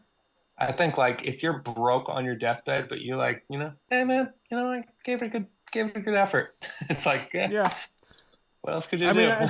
I definitely think like part of it is like you got to like your grandfather for all of his flaws. Like maybe he was trying his best. You know what I mean?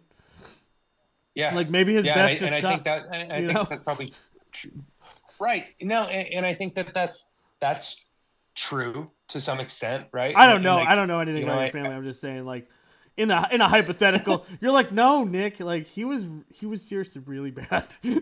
I'm like, oh, no, but that being said, and maybe a good like segue is I don't blame him, and I don't blame. There's part of me that doesn't blame anybody for anything. Okay. Because it's like, yes, people have to take responsibility, but when you think about it, it's just like you said, it's like you're in a good spot, we're in a good life. It's like say middle class, you got more food in the fridge, you can feed yourself, your family's fed, you're warm, everything's good, you got a good job, you got a podcast, right? It's all good. Um, but one of my favorite lines is I'd be just like you if I was fed the things you're fed. It's just like if you were born into a world of hate, you're gonna grow up being a hateful person, almost guaranteed. You know what I mean?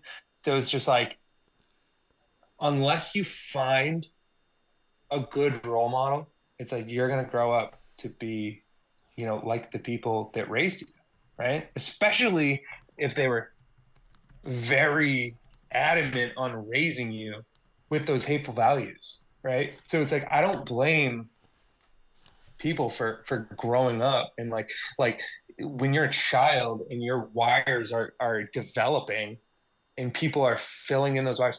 Like right now, so I'm like trying to I didn't read a lot when I was a kid, so I'm reading all the books I was supposed to read in school. And right now I'm reading Huckleberry Finn. And like what a fucking dark book. I didn't realize that. But I'm at a part of the book where Huck is kind of at odds with himself because he feels like he's like aided and abetted the slave in getting away, and he's grown up in a world where like that slave is somebody's property. So he's like, he trusts me and he's so nice to me and he's my friend. But who am I to take him away from, the widow is this character. Who am I to take him away from her? That's her property. And she tried to do right by me. Right. So he's like, oh my God, he's my friend. And she partially raised me and tried to make me a civilized human being. And he's got this horrible, and I'm reading it and I'm like sick reading it. Like, oh, like Hawk, dude, what are you doing? Like, just save Jim.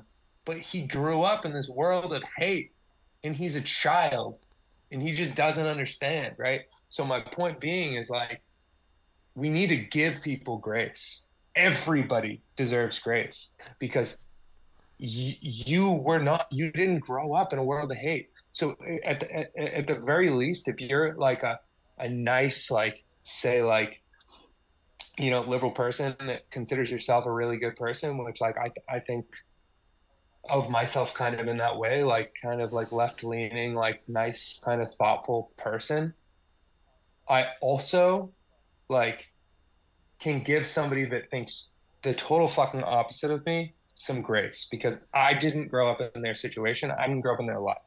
Right. So that's just how I try to think about it with everybody, my grandfather, the person, anybody, somebody who, committed an atrocious crime, murderer, I don't know what they've been through. So it's I can't really judge anybody, but it's you can. But that being said, it's I still think you should kill Hitler if you get the chance. Not, it's you still need to destroy the evil people, even though they grow up in a world of hate. Yeah, Okay, they're still evil people. There is I do think that there is I mean, at some point, regardless of your circumstances, you have to. There is a decision that needs to be made. You either need to change or try to change or realize that there's something wrong, or all you can do is double down on the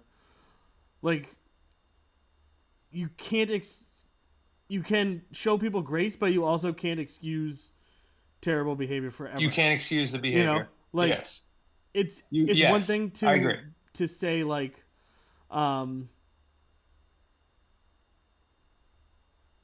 at some point you need to, because no, I feel terrible for kids in obviously, imagine what a piece of shit I would be if I was like, I don't feel bad for kids that are abused, but like obviously I feel terrible for kids that I hope nobody takes that out of context. Like obviously, like I feel terrible for when especially after having a kid, you look at people differently. At least I did, because it was like Yeah. literally my son was born, and Totally. I was like, every single human being on this planet was literally just like my son at one point, like just this At one point completely in time. defenseless ball of meat that is like completely reliant Yes. upon me and my wife for literally everything. Like babies, for anyone who doesn't know, like you can't leave them alone with a blanket. Like that's how defenseless they Exactly. are. Like they cannot be trusted with a blanket. So like Yeah. Level of hierarchy. It goes baby blanket. blanket is above baby in the food chain. So like that's how literally helpless children are, and like that's how literally everybody was at one point or another. Now, whether that is like an Yes. 87-year-old dickhead who like steals your ball when it goes in his yard, or like the 35-year-old teacher who's like the nicest lady you've ever met, like they were all defenseless ball of meat at one point. But there does come a point, Yes. like I will extend infinite grace to fucking kids, to especially like teenagers. Like being a teen sucks. Like 20s. By the time you hit 30, if you're still an asshole, it's time for you to either fucking start being introspective, or I'm gonna be an asshole Hmm. back. Like I can't. Like at Oh some yeah, point dude. there needs to be a decision made where like I don't want to be like this anymore. And if the decision you make is that you want to continue to be like this, then you need to like then people are going to start treating you. You know, I don't have the endless sympathy. You know what I mean? Because you've gotten to a point where you are your own person. Like you should theoretically at this point have some kind of distance from a situation. Like people in cults Right. fucking get out, you know what I mean, and they fucking escape.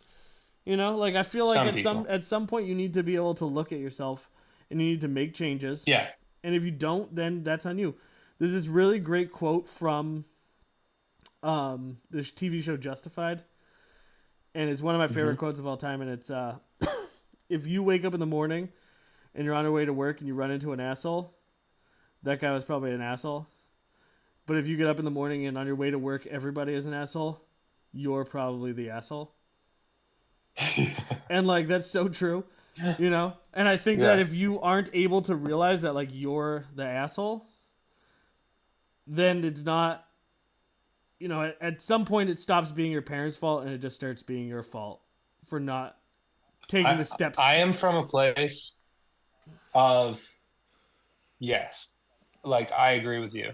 And I would never let somebody say walk around town and like be a total asshole without like say like if you walk by somebody who's just like, you know, picking on someone, right? It's like I would never condone that and I would never not stand up for that person. But I would leave and I would have I I would, you know, yes, probably be curious with this person and think like, you know, how could they act that way? But I think at some point I'd get to the point where, man, I feel so bad for that person to feel like they have to act that way. And I'm not excusing them. I'm just saying that like, man, if I was a person that felt like I needed to fucking pick on someone less fortunate than me or like less strong than me or whatever, man, like what a shitty existence. That's what I mean.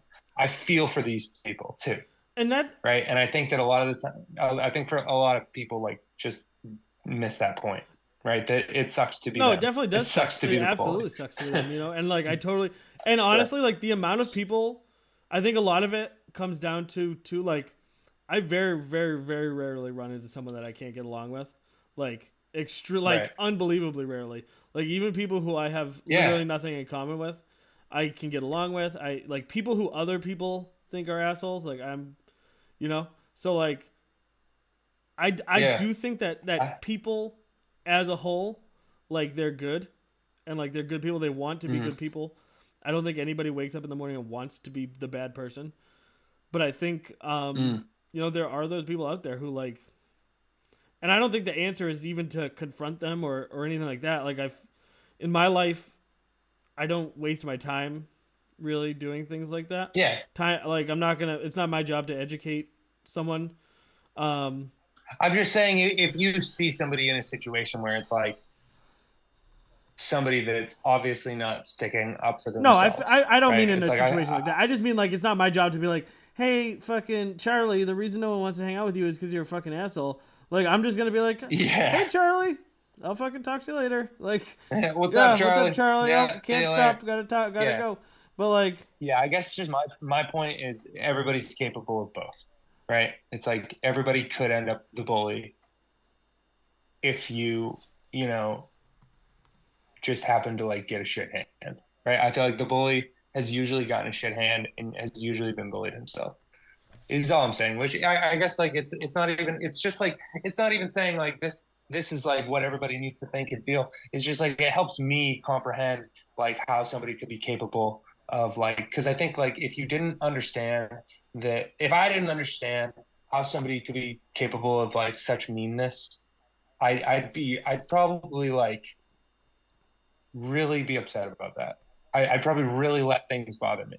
But to me, I'm just like, oh, okay, this was just a process. It was just like a thing after a thing after a thing after a thing that just led to a lot of bad things. And and I had a friend, and I won't like say any names, but I had a no, friend say that I their grew name. up What's their with. address? Uh,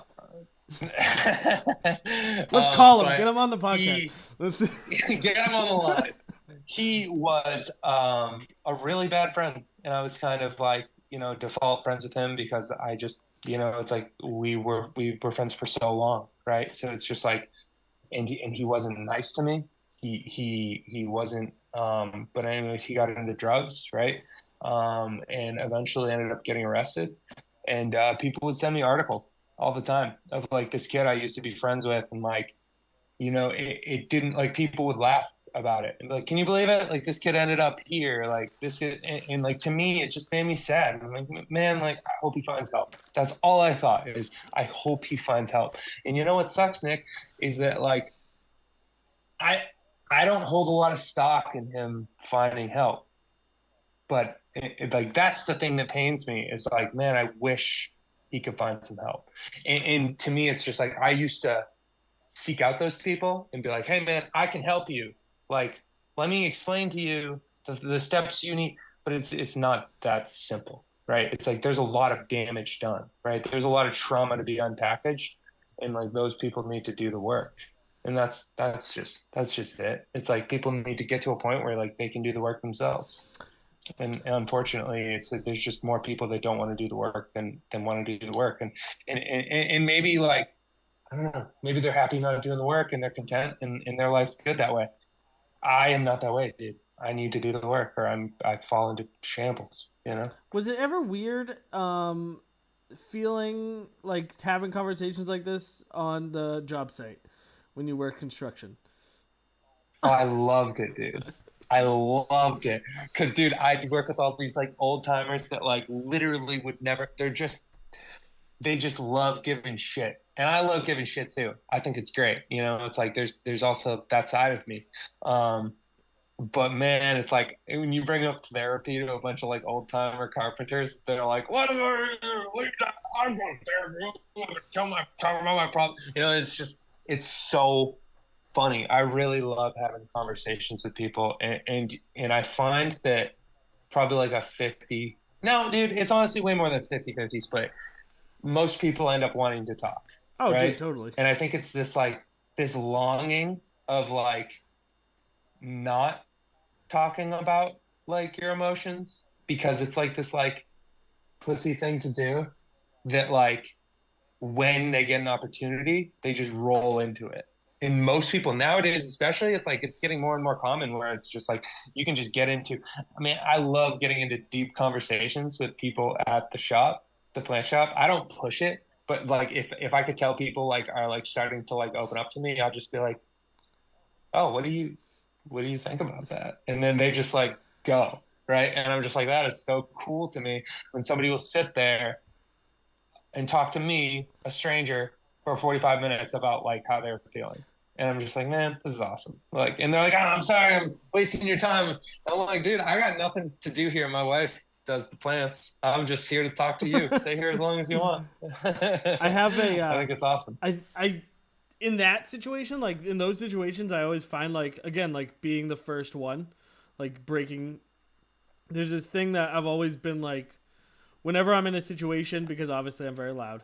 Like if we're in a group, or something, I'll always ask whatever group I'm in. If anyone has any questions they want asked, just let me know and I'll ask the question. It doesn't bother me to ask the question. Like I don't mind. But like I've noticed in like if you ever are in like any kind of brainstorming session where you're brainstorming with people, like I do this a lot of times with clients where like, because like coming up with video ideas for people is very difficult, and like so, what you do is you just come up with any idea. You just come up with a bad idea, right? So I'll just throw out some obviously terrible idea that I know they're gonna hate. Yeah.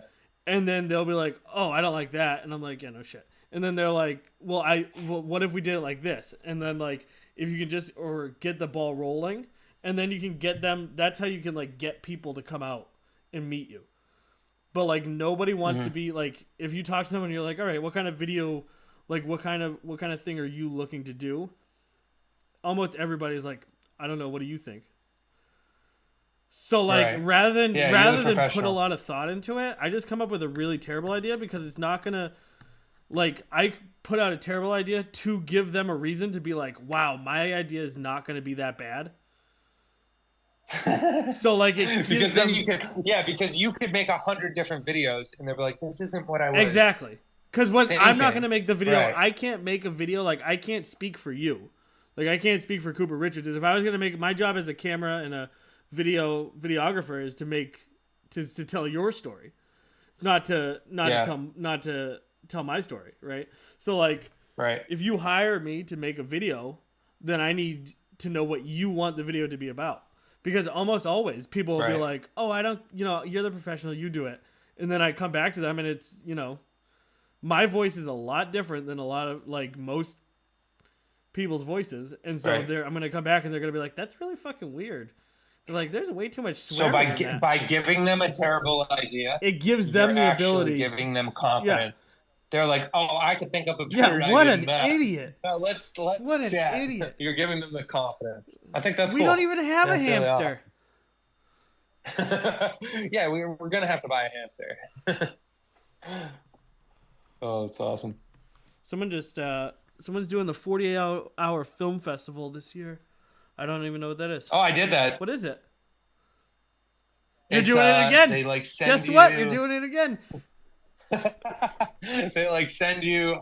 I don't remember exactly. They send you like a prop, I think you're supposed to use, and they send you a premise, and you have 48 hours to like cut and put together a whole film. I've done that like twice. I'm doing it now. When do I do it? When do I start? Let's do it. You want to be on my team? Just get me on the schedule, dude. I gotta get you on the schedule for sure. All right, hold on one second. You just be entertaining for a minute. I gotta go to the bathroom. Okay, cool. I think, oh no.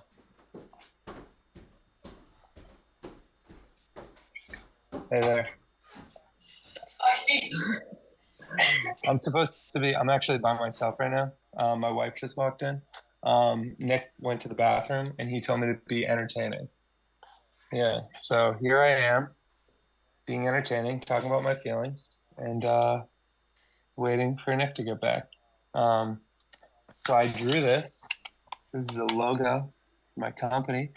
Trying to get Dave Shoemaker to make it nice, because I'm a bad artist, but there's that for the two people that are listening. Pretty good. Yeah.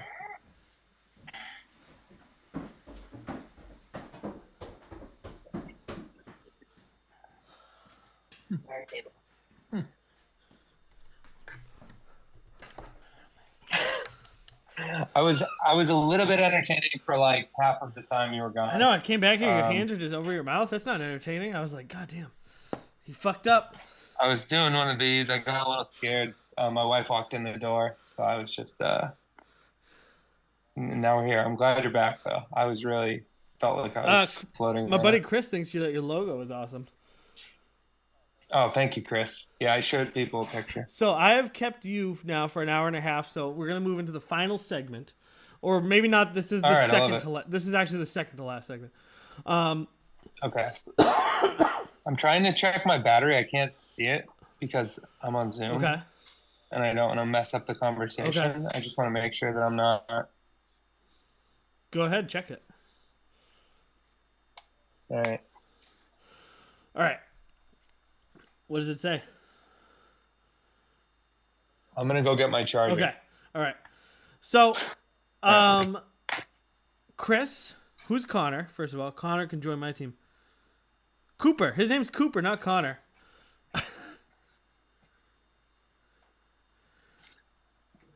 Oh, is it not in New Hampshire? Chris, fucking DM me so that you can get my phone number. DM me on Instagram so you can get my phone number.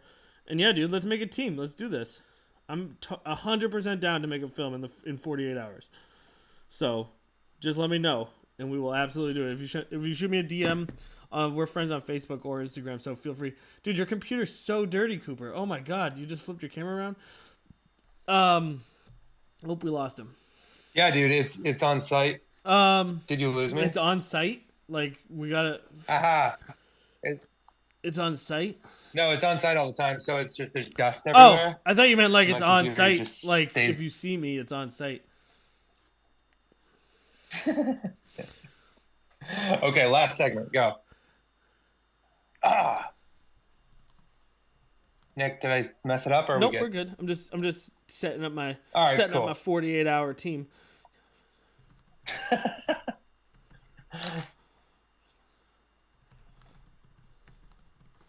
My wife came in and she said, "Oh wow," and then she says, "Actually, I'm not surprised you're still talking." Hi, Rachel. Nick says hi. All right, so now one thing that not many people know is that Coooper loves westerns. Fun fact about Coop. So I got a list of old-timey cowboy slang, and I'm gonna run through them, and I'm gonna see if Coooper can guess how many of them he can guess. And if he is successful, then he will win one of these old Nick Sands for Town Council, elect Nick Sands for Town Council T-shirts. So it's a big prize on the line. This is a big prize. If I don't win, I'm gonna break into your house and take it. If you don't win, you can have the shirt anyways. But I actually owe. No, dude, I'm already planning on it. I owe you Don't another. worry about it. I owe you another shirt. But you just have to wear it if you ever do anything like bad and get caught. Like Okay. I need the exposure. Okay, sounds good. All right, so I figure we'll just do. Let's do 15. Can you? How many can you get out of 15? I should have. I did not prepare for this. Hold on.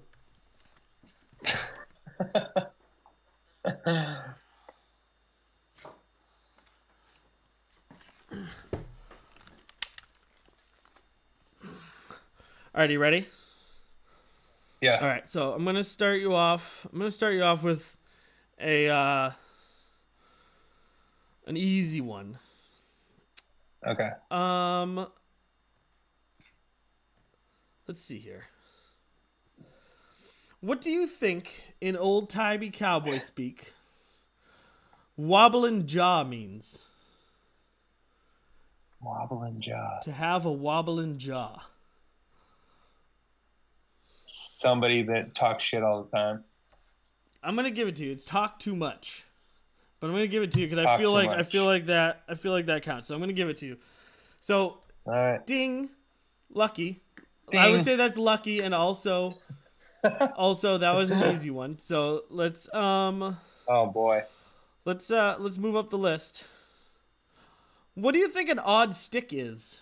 An odd stick. Odd stick. Jeez. Odd stick. Um. It might be sexual. It might not be though. It might not be. It might not be. It might not be. I think you're trying to throw me off there. An odd stick. Um, that is for sure, 100%. I wish this was like Who Wants to Be a Millionaire, and I had like four choices on the bottom of the If you screen want, you here. can ask Rachel. But since You I can ask don't, Rachel if you want. You can have. no, she definitely doesn't know. Okay. You can ask your neighbor if you Not to want. be If you want to rude. go. Phone a friend. Yeah. Well, not. You can go knock on your neighbor's door and ask them. That's the. My neighbor is so much like cooler than I am. I think if I asked him a Western question, he'd just like laugh me off his Why doorstep. Westerns are cool as Um, fuck. Anyone who doesn't think Westerns are cool is wrong. So. mm, hmm hmm Yeah, I think so too. But I don't know if we're all right. Can you repeat the question? What? All right. So, what does in Odd stick. timey Western slang? What is an odd stick? Is it a gun that doesn't work? It is not. An odd stick is an eccentric person. Used as an example, Odd stick. That old makes Farmer sense. That makes Jones sense. sure is an All odd right. stick. So that's a fail. So big F on That's that a one. fail. All right, so we're 1-1. That's good. That's pretty good. Let's see here.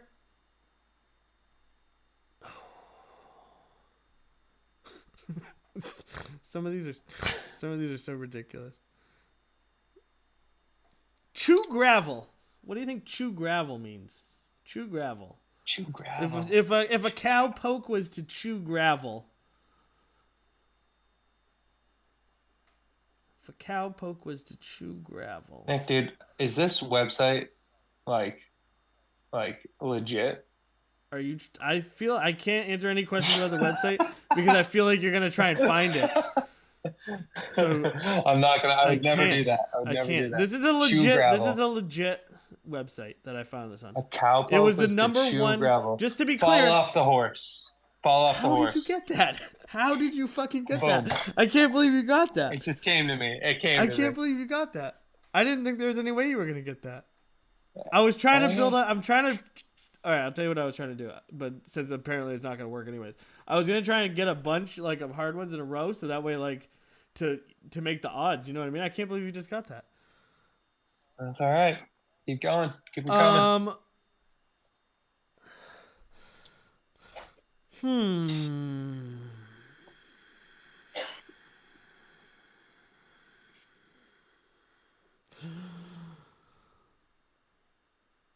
Barking at a knot. Barking at a knot. This is and it's not KNOT like which you will probably recognize as being from wood. That's what I was thinking. Yeah, barking at Barking a knot. at a knot, like NOT. Yeah, barking at a knot. Could be sexual. Could be. Barking at a knot. Could not be. Could not be. Barking at a knot. Cowboy. Let's say you're just a lonely old cowpoke out on the trail, and you see a guy and you tell him that they're barking at a knot. What's going on? Barking at a knot. Barking at a knot on the trail. You see a guy. They're barking at a knot. They are. Oh, I feel like I just gave you a hint on accident without thinking about it.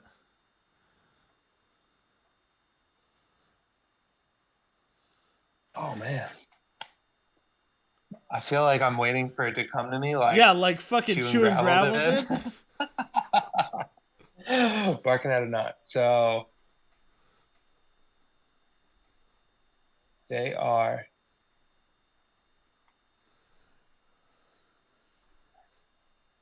they're coming at you, but they shouldn't be coming at you. They're barking up the wrong tree. They're barking. I'm going to tree again and not KNOT. Doing something useless, wasting your time, trying something impossible. Okay, all right. I thought they were like talking smack and like you better not. You automatically okay, you keep all going right. to talking smack. You seem to think cowboys are very aggressive. They are very aggressive, dude. Are they? Maybe some of them. Some of them are probably nice guys. Boy, you're all about extending grace to people unless they're fucking cowboys, and then all of a sudden they're all bad, aggressive people. It's so funny, dude, because yeah, dude, I like we were talking about Rambo the other day. I'm like watching that movie all fired up, and then I'm this like sensitive little bitch, you know? So it's Well, that's like what movies like that they give you the opportunity to feel those feelings that you know. you can be both. You can be both. Go ahead. Hold on, Hit me again. hold on 1 second. What do you think "acknowledge the corn" means? Acknowledge the corn. Now, there's like 4 things that this could be that, and I'll let you. I'll accept any of them. Acknowledge the corn. Acknowledge the corn. CORN. I think acknowledge the corn means like, you know, like look at the small details.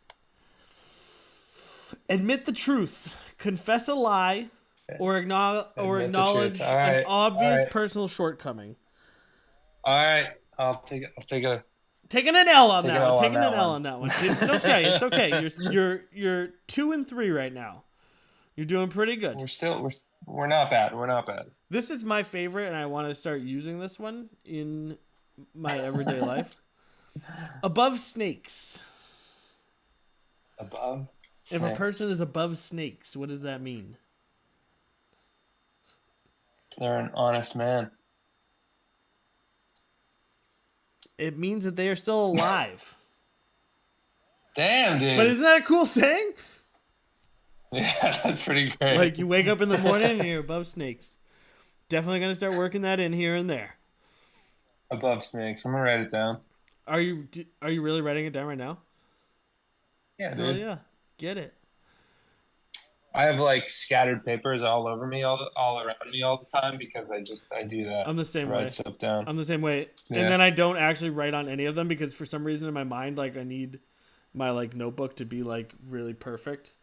So then, like, if I fuck up, like I always do journaling. I've always wanted to journal, but I can never get like a routine on it. So then, like, if I miss a couple days, I feel like I just need to start a new journal. I have this journal, right? Okay. It's like I write in pretty regularly, but then I have all these loose pieces of paper that are also my journal. All right. Yeah, there you go. There you go, So there's that. Charlotte. You're gonna die, and like she's just like in 100 years, and she's just gonna like come into this giant room full of like loose leaf paper. She's gonna have to go through. You can shit. Just burn. Mm-hmm. She's gonna be like, just throw it out. Just burn it. Crowbait. What is crowbait? Not probate. Probate. Not probate. I thought you said probate. No, at that's first. not a Probate? cowboy slang term. That's a normal. I think that's just a normal term. I don't even think that's a slang term. Crowbait. Yeah, I think it's like a medical term. I think it's I think pretty sure it's a law term. Prostate. I think Probate. prostate is the word you were thinking of. No, it does sound like anally involved, that word. Crowbait or probate? Probate. Yeah. Crowbate could be. is, It could be anally involved. Crowbait is like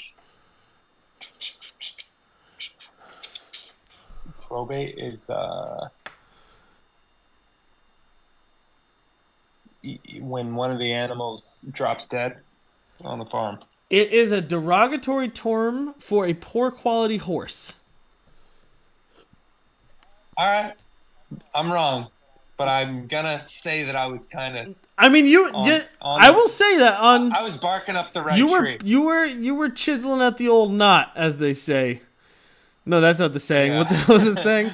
Barking at the wrong knot, something like that. All right. So you're 5-2 right now. You were doing so good after you got fucking. You were doing so good. Let's see here. I did always want to be like the old school carpenter that has all the good sayings, So this is like a good I'll start. send this to you because there's actually 83 of them. We're only doing 15 of them. I'm gonna give you a layup to build your confidence a little bit. What is a varmint? A varmint is like a problem critter. I feel like Am I critter is wrong? just like another slang term. It is a problem critter or a bad man. You would also have accepted a bad man. Varmint? Yeah, you goddamn varmint. Too much mustard. What does it mean when one has too much mustard? I say too much cheese on it when I like overdo something. Too much mustard would be like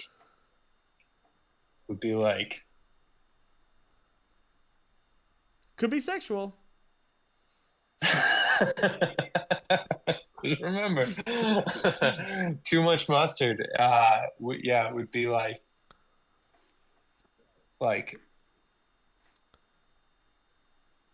trying too hard. A braggart, a man who brags too much. All right. I would like to just So trying not hard enough. just to Overconfidence. just overconfidence. All right. Oh, actually, Chris actually, one of the people in our chat, they guessed the same thing as you, so close, but no cigar this time. I should have told you this earlier, but if you wanted to join the chat, you can just open up like YouTube on your phone, and then you can see the chat. I should have told you that earlier. That's okay. Okay, so you're not doing great. You're 6-3 right now. But I would like to say that you came into this with that I did not forewarn you. Right. And you can still win. I think I you can still win. So 6. if I really So you're at 9, get after 10, it. 11, 12, 13, 14, 15. So you could still win. Pull ahead. Lickety split. Lickety split. Lickety split is like prompt quick. That is correct. That's a W. Thank you for that. Oh no, don't thank me. I didn't do that on purpose. What do you think? This is a good one, and another one that I'm going to work into my normal vocabulary. I've been reading these all week, thinking about how funny this was going to be, and how I could make it funnier. And I was going to do like this whole thing where I printed them all out and then like had a reveal, but then I decided not to. And by decided not to, I mean I procrastinated it for too long and then didn't get around to it. A 10-cent man. A 10-cent man. 10-cent man is like a really special guy, really good guy on the saddle. A small, narrow-minded, trifling man is the answer. So that's the exact opposite. I thought 10 cents. I was thinking back to like, old West times, like 10 cents, dude. That's a lot of money. Why would you call somebody a 10-cent man? Maybe they only have money on the brain. Maybe it's not that. Maybe you're not doing your math correctly, and that wasn't that much money. A 10-cent man. I think it was, dude. I don't know, but you want to know? Listen to. Dude, you want to? Friggin'. Dude, you want to hear something that fucked with me the ahead. other day? Let me just hold on. We're gonna take a break here on number 7, 8, 9, 10, 11. We're on number 11 right now, so you have 4 more chances to not fuck this up. The other day, someone pointed out to me that if you look at, fucking Chris keeps calling you Connor. He didn't realize he thought your name was Connor, not Coooper. So Most people do. You just put pork. They call me Connor and they spell it Copper. But Copper is also a cool. That name, is wicked cool. Copper Richards. That's a fucking cool. That name's cool as shit. That's a Wild West name right there. What's up, Copper? So I was gonna actually ask you questions about barrels, but then because like woodworking and also a Coooper is a barrel maker. I don't have any, but that was like what I was gonna do originally. But then I was like, I feel like that joke is too much of a layup. I feel like it's too obvious. I will just say that I always Please tell me you always wanted to be a barrel maker. Like, well, I do love cooperage. I love it. I love the thought of it. I do follow Coopers online. I do think it's like an awesome thing to be a good Cooper. Um, and I've always wanted to like one day do that so I can be Cooper the Cooper. You should. You absolutely should. And that's all I have to say I think about it's that. cool that One of these days. Coopers used to also be the surgeon in town. So like in an old timey town, the Cooper was the surgeon as well as being the barrel maker, because they had the. Wait, so you're saying that because they're barrel makers, they're also the surgeon? Yes, because surgery Okay. used to mean cutting off limbs, and they were the ones who had saws. Right. That makes sense. Did you know that barbers are still technically Barbers. They can still pull teeth in New Hampshire. No, they fucking. If you have a barbering That's license, awesome. you can technically pull teeth legally in New Hampshire. That's I would cool. not. And if I you- would not suggest going to a barber and asking them to pull out your teeth. But I'm you gonna. can, I would in suggest going to Tonic Barbershop and asking Cam Panette to pull your tooth. do it. That's what I would suggest. I would. You know what? He's my barber. In hindsight, And I would think also. I would also suggest that. Yes. We go to American Barbershop So, yeah. in Derry, because the Oh, lady really? Candy is so good with my son that she's like the absolute best, and I can't recommend her more to anybody. I'm sure your guy's great too, though. I'm sure your guy's is great too.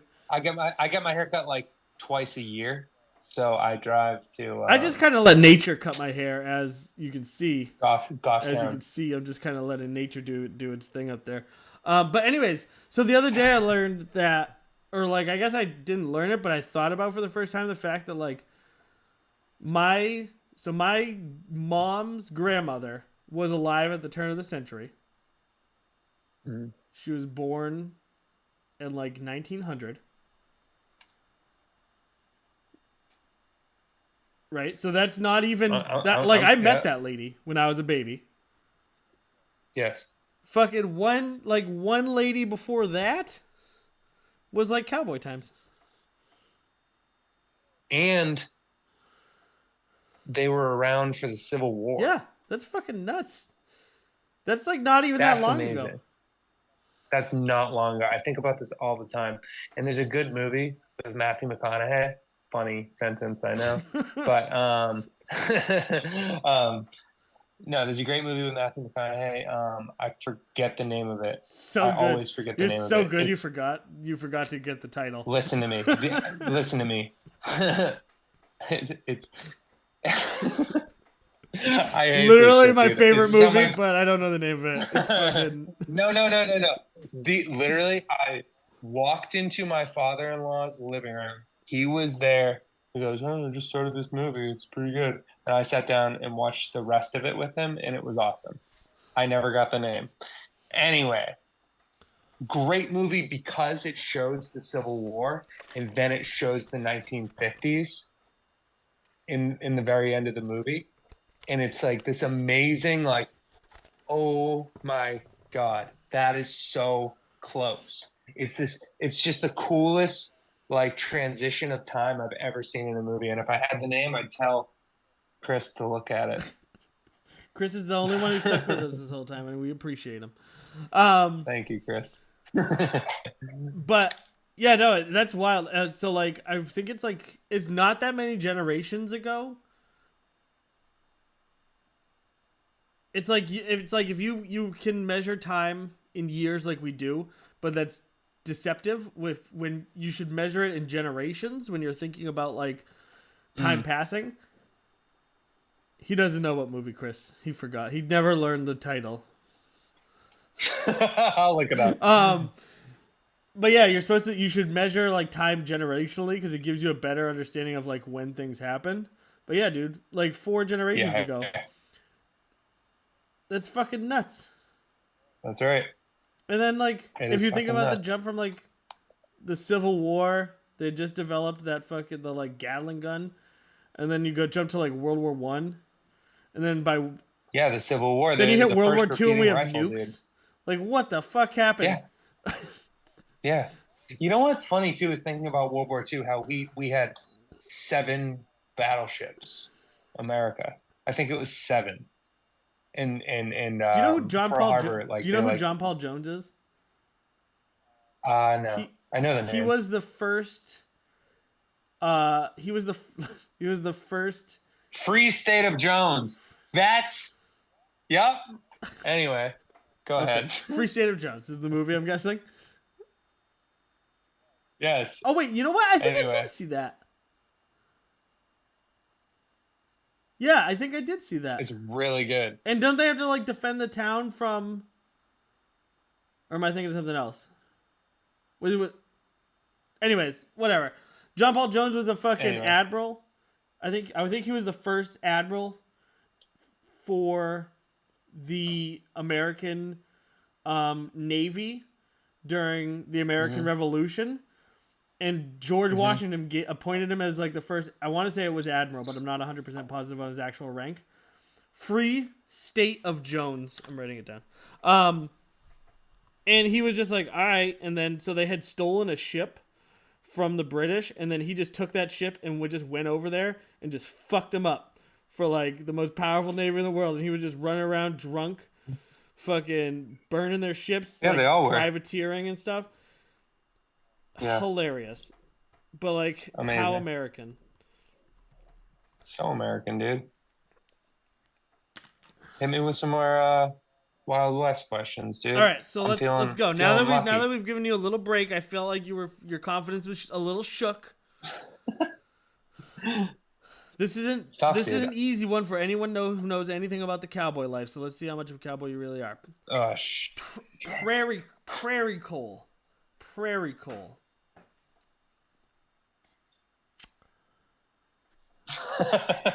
You should be able to get this. You should be able to get this. I'm going to give you a hint. Prairie, don't give me I'm going to a give you a hint. Let me just give you a little hint. On the prairie, Go ahead. there's no trees to burn for fire. Yeah, so they burn cow pies. So do you think that that's maybe what it is? Could be sexual if you want to change your answer. Cow pies. Okay, you are correct. Prairie coal is in fact cow pies used to build fire. So, I honestly I wasn't positive you would get that. Or buffalo. It's fucking a buffalo. It's when you fuck a buffalo buffalo. too. When you fuck a buffalo. I've only done that once, so I'm not familiar with the term. I didn't realize there was a term for it. Yeah. What?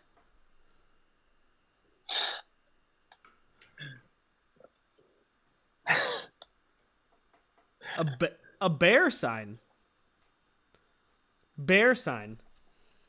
Oh, you're asking me a bear sign? No, that's the term. What's a bear sign? A bear sign.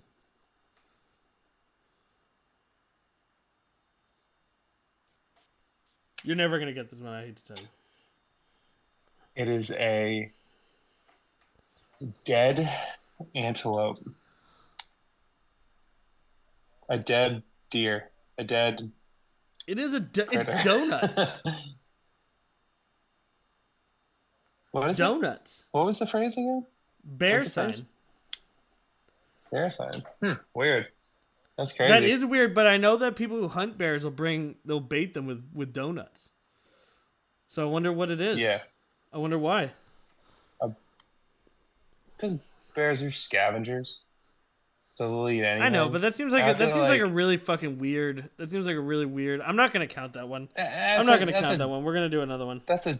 That one was impossible. I don't feel like anyone could have got that. It's donuts. Fucking idiot. You fucking idiot. You must feel so stupid. You must feel so Are you even fucking a cowboy? stupid. You said you were a cowboy. No, I am a Yankee that pretends. Super proud of that, though. I feel like they were Yankees. No, I don't. I feel like they were cowboy Yankees, right? I mean, like it could be like we're talking west. Yeah, it's not really like because I don't. The South isn't the West. You know what I mean? So like it's kind of its own thing. At least from Yeah. the way I always thought of it. I could be wrong. What the fuck do I know? For sure. I've been to like 4 states in my life. Me too. Fit to be tied. Fit to be tied. Fit to be tied. Fit to be tied. Fit to be tied. A really nice cow. No. Very angry. Very angry. You are currently fit to be tied. All right. Very angry. Really? Very angry. Fit to be tied. Fit to be tied. All right. I'm in. Okay. I can't believe you got chew gravel. That one was easy, dude. I feel like I've heard that before, but not as a cowpoke. Let's see here. A lick and a promise. This is how I live my life. By the seat of your pants. A lick and a promise. Could be sexual. Could be. This one actually is not sexual. I'll give you a hint. It's not sexual. It sounds sexual. It sounds like the most sexual one. No way. What about fucking? What about the corn one? Definitely sounded the most sexual. I think. A lick and a promise. Yeah. This is like acknowledge the corn sounds way more sexual than a lick and a promise. All right. A lick and a promise. I don't know how you have sex, but there's a lot of licking. You're gonna have to trust me that the corn one definitely is much more. Yeah, totally. I don't know. I've only had sex once. I mean, to be fair, if that's true, then you had your daughter, so it's probably just too expensive. You know, it's too expensive. It's just like I'm done with that. Not doing that again. That's crazy. I'm too potent. They got to keep me locked up. Do you know who Tenacious D is? Yeah, they used to introduce themselves and they would be like, "This next band is so potent that if you're ovulating, you should leave the room because you might get pregnant." But anyways, a lick and a promise. All right, I'm just gonna go a lick and a promise. I feel like you should know this. This is like I feel like this is still like kind of a standard term. I've never heard this term. Never heard this term. A lick and a promise is when you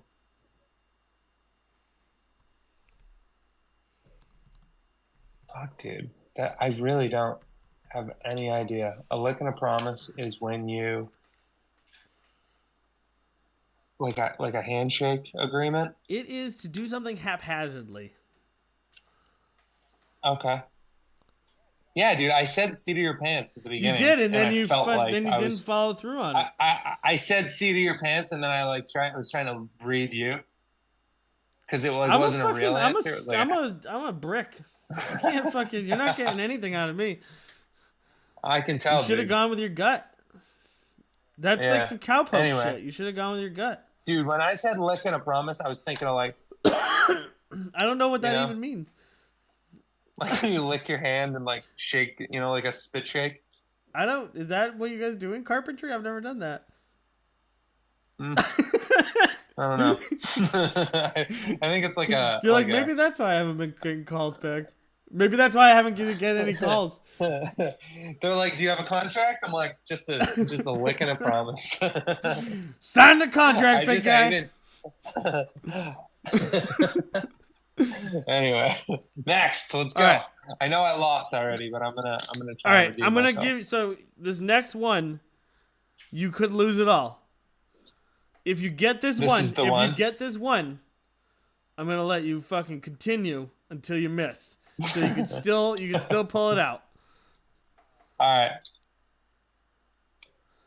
Best Bib and Tucker.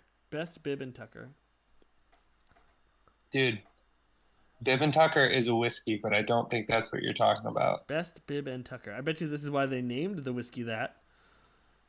Definitely. I know you're not a drinker, but great whiskey.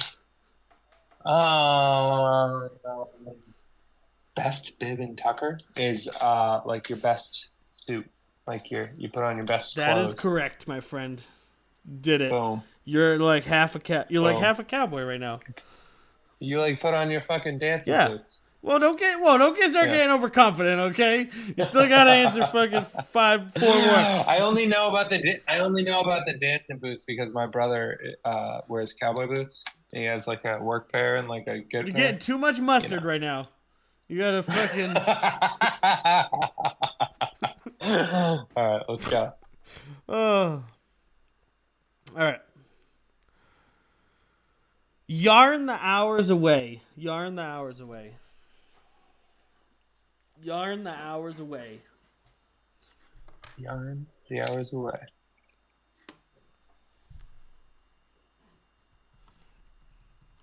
Um, yarn the hours away Mm-hmm. is obviously when you are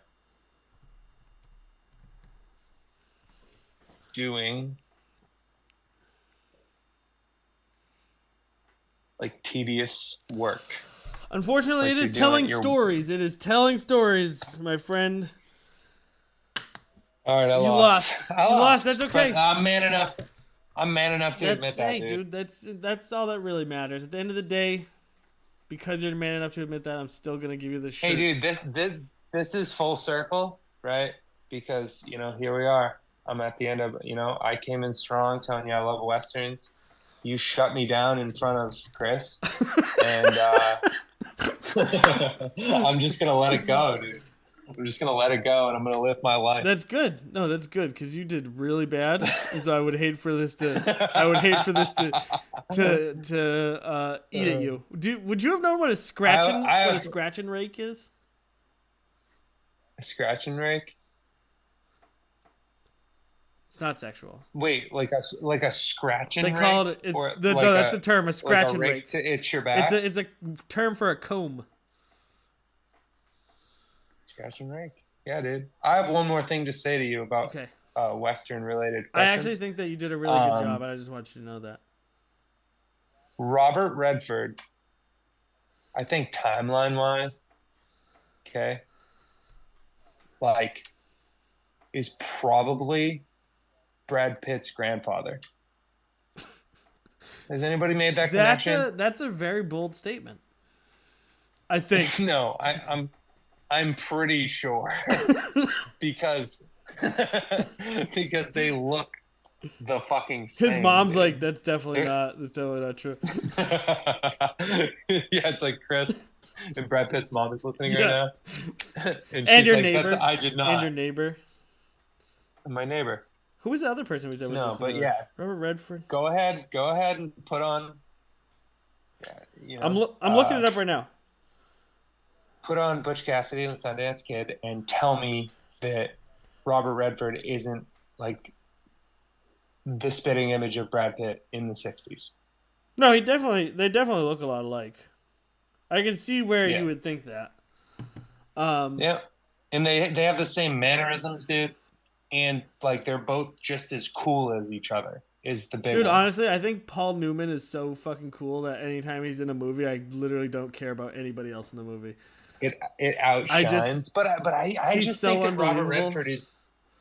I think Robert Redford is equally as cool in a different way. I mean, he is, but there's just like Paul Newman. I just think he's the fucking man. Have you ever seen The Sting? Dude, that I And haven't. not only is he the Write it man, but he down. also then was like, you know what? I'm just gonna take all of my money and then I'm gonna start all these fucking companies that just give it all away to poor people and like help people. That's He's amazing, just the dude. man. Yeah, Like Newman's Own. that last Newman's scene, Own. Newman's He Own, dude. fucking That's was all like I kept thinking about. he was like, how can I help poor people like get good food?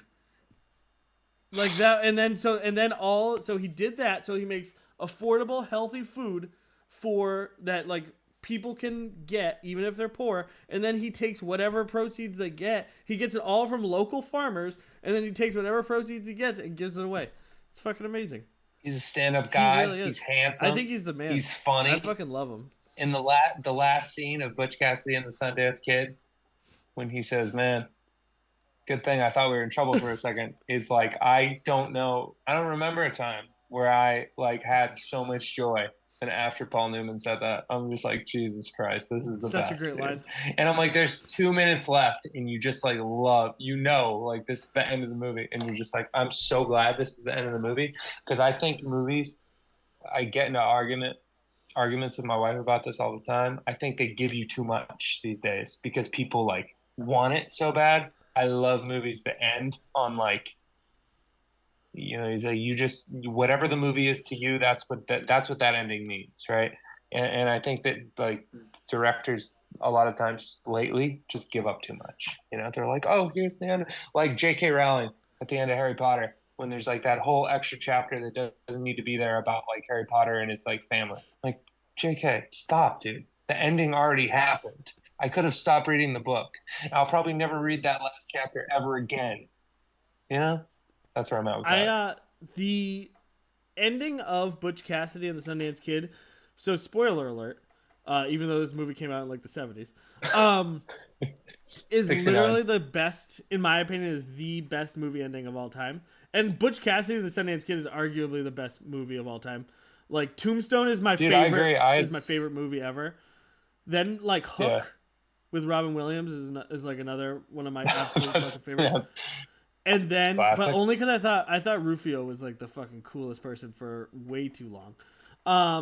But Mhm. then Butch Cassidy and the Sundance Kid, like easily top 5. But that ending, where like I think that endings in movies oftentimes are like too happy, and like they don't Yes. reflect like reality, Life. and like that like. Yeah. But at the end of that movie, when fucking Robert Redford and Paul Newman, and like you said, they're like, oh good, I thought we were in trouble, and then you know that they're going out. There's the army, the Mexican army is there waiting for them, Dude. and they're fucking Yeah. Venezuelan, but Venezuelan way to army. be. Sorry, the Venezuelan army's waiting out there, and they come out, and then it freezes. You hear all the shooting. And You that's it. know that the likelihood of them making it is Yeah, super they're gone. low, never zero, because you can never count out Butch Never Cassidy and the zero. Sundance Kid. That's right. But Dude. for them to like, I don't know, for them to die that way, like we were talking a little bit about like man shit earlier, like there's literally there's no better way to die. You know what I mean? Like if you gotta die, Yeah. fucking let it be in Yeah. a blaze of In a, glory. in You a know? blaze of glory, dude. My favorite part about that scene, and I feel like in the 60s to like add this touch to a movie is so cool when Robert Redford reaches over and wraps Paul Newman's hand to like hold the pistol because he was shot. And I'm just like, that is so fucking cool. What a just like they didn't need to do that. Like whoever was just like, hold on, let's have him like tie it to his hand with a piece of fabric because he can't hold it because he's so full of holes. Like that's amazing, dude. That was everything to me. Yeah, That just one little detail. Love that. unbelievable movie and just an unbelievable that both those actors. If you like them as a combination, The Sting, they did The Sting, which is a much lighter movie. It's about like a con. Hmm.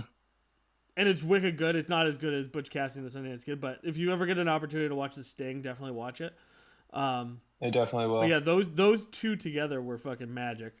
Paul Newman and Robert That's Redford by truly themselves were both magic. But like, there's something about that movie. I could watch that movie 1,000 times and never get sick of it. It's just like right. when they're like when they're with the girl whose name I can't remember, and like Yeah, dude. and Etta. like Butch Cat, like they're all obvious, like so obviously all three of them are in love, like but just in different Yeah, ways. dude. You know what I mean? It's Like yeah, like yeah, even though like Butch Cassidy, Paul Newman, he's not with this woman. Like he's obviously like a part of their family. Like almost like it was never a question of it's like they're a weird yeah, family. and it like not in a sexual way though. Like you don't think that they're gonna have sex, right? Like it's more like it's more like Sundance is like, well, if you want me, then you have to like accept that like this he's just part of the package. Like Mm. they're just a family, you know. Yeah, kind of, kind of. it's like it like makes you feel uncomfortable for like a minute, and then you're just like, oh, like he really cares about her. Yeah, see, I never felt I don't know. uncomfortable about it. I always felt like I think when I I was felt probably uncomfortable for younger, a minute. I'm like, this is a little weird. I think when I was younger, before I had female friends, I probably Yeah. like would have felt that way. But like I feel like once you have because I have friends who are women who are just like, Don't you feel like Paul Newman and her are like in love though? Like they're essentially in love. Like she says that thing about like, do you think if maybe we ran into each other first, like we'd be involved? He's like, well, we are involved. Look at us here. Like you're on my bicycle. yeah, You know, it's like that's like they're both kind of in love too, yeah, no, and he's like the sweet one, right? So it's like I don't know. no, I never, It's I interesting. didn't feel like, I felt like the bond was, it was more like Robert Redford's character being like, if you want to be with me, like he comes along with the deal, almost like, or Mm, like almost like that's the fair. two, almost like they're, and not in a negative way, like not as like an ultimatum, but just like, Yeah, I love you, but like I that's love what him. that's He's my best friend and my fucking my you know my brother. yeah, You right. know, That's what I'm gonna start telling people about you. Every new person that comes around, yeah, you want to be with me, dude. Next part of the gotta deal. fucking go with Nick. Gotta go with Nick. He's the Butch to my Sundance. Yes, And then the other thing I very like is much that so. also both characters are so likable, but in so different ways, such different ways.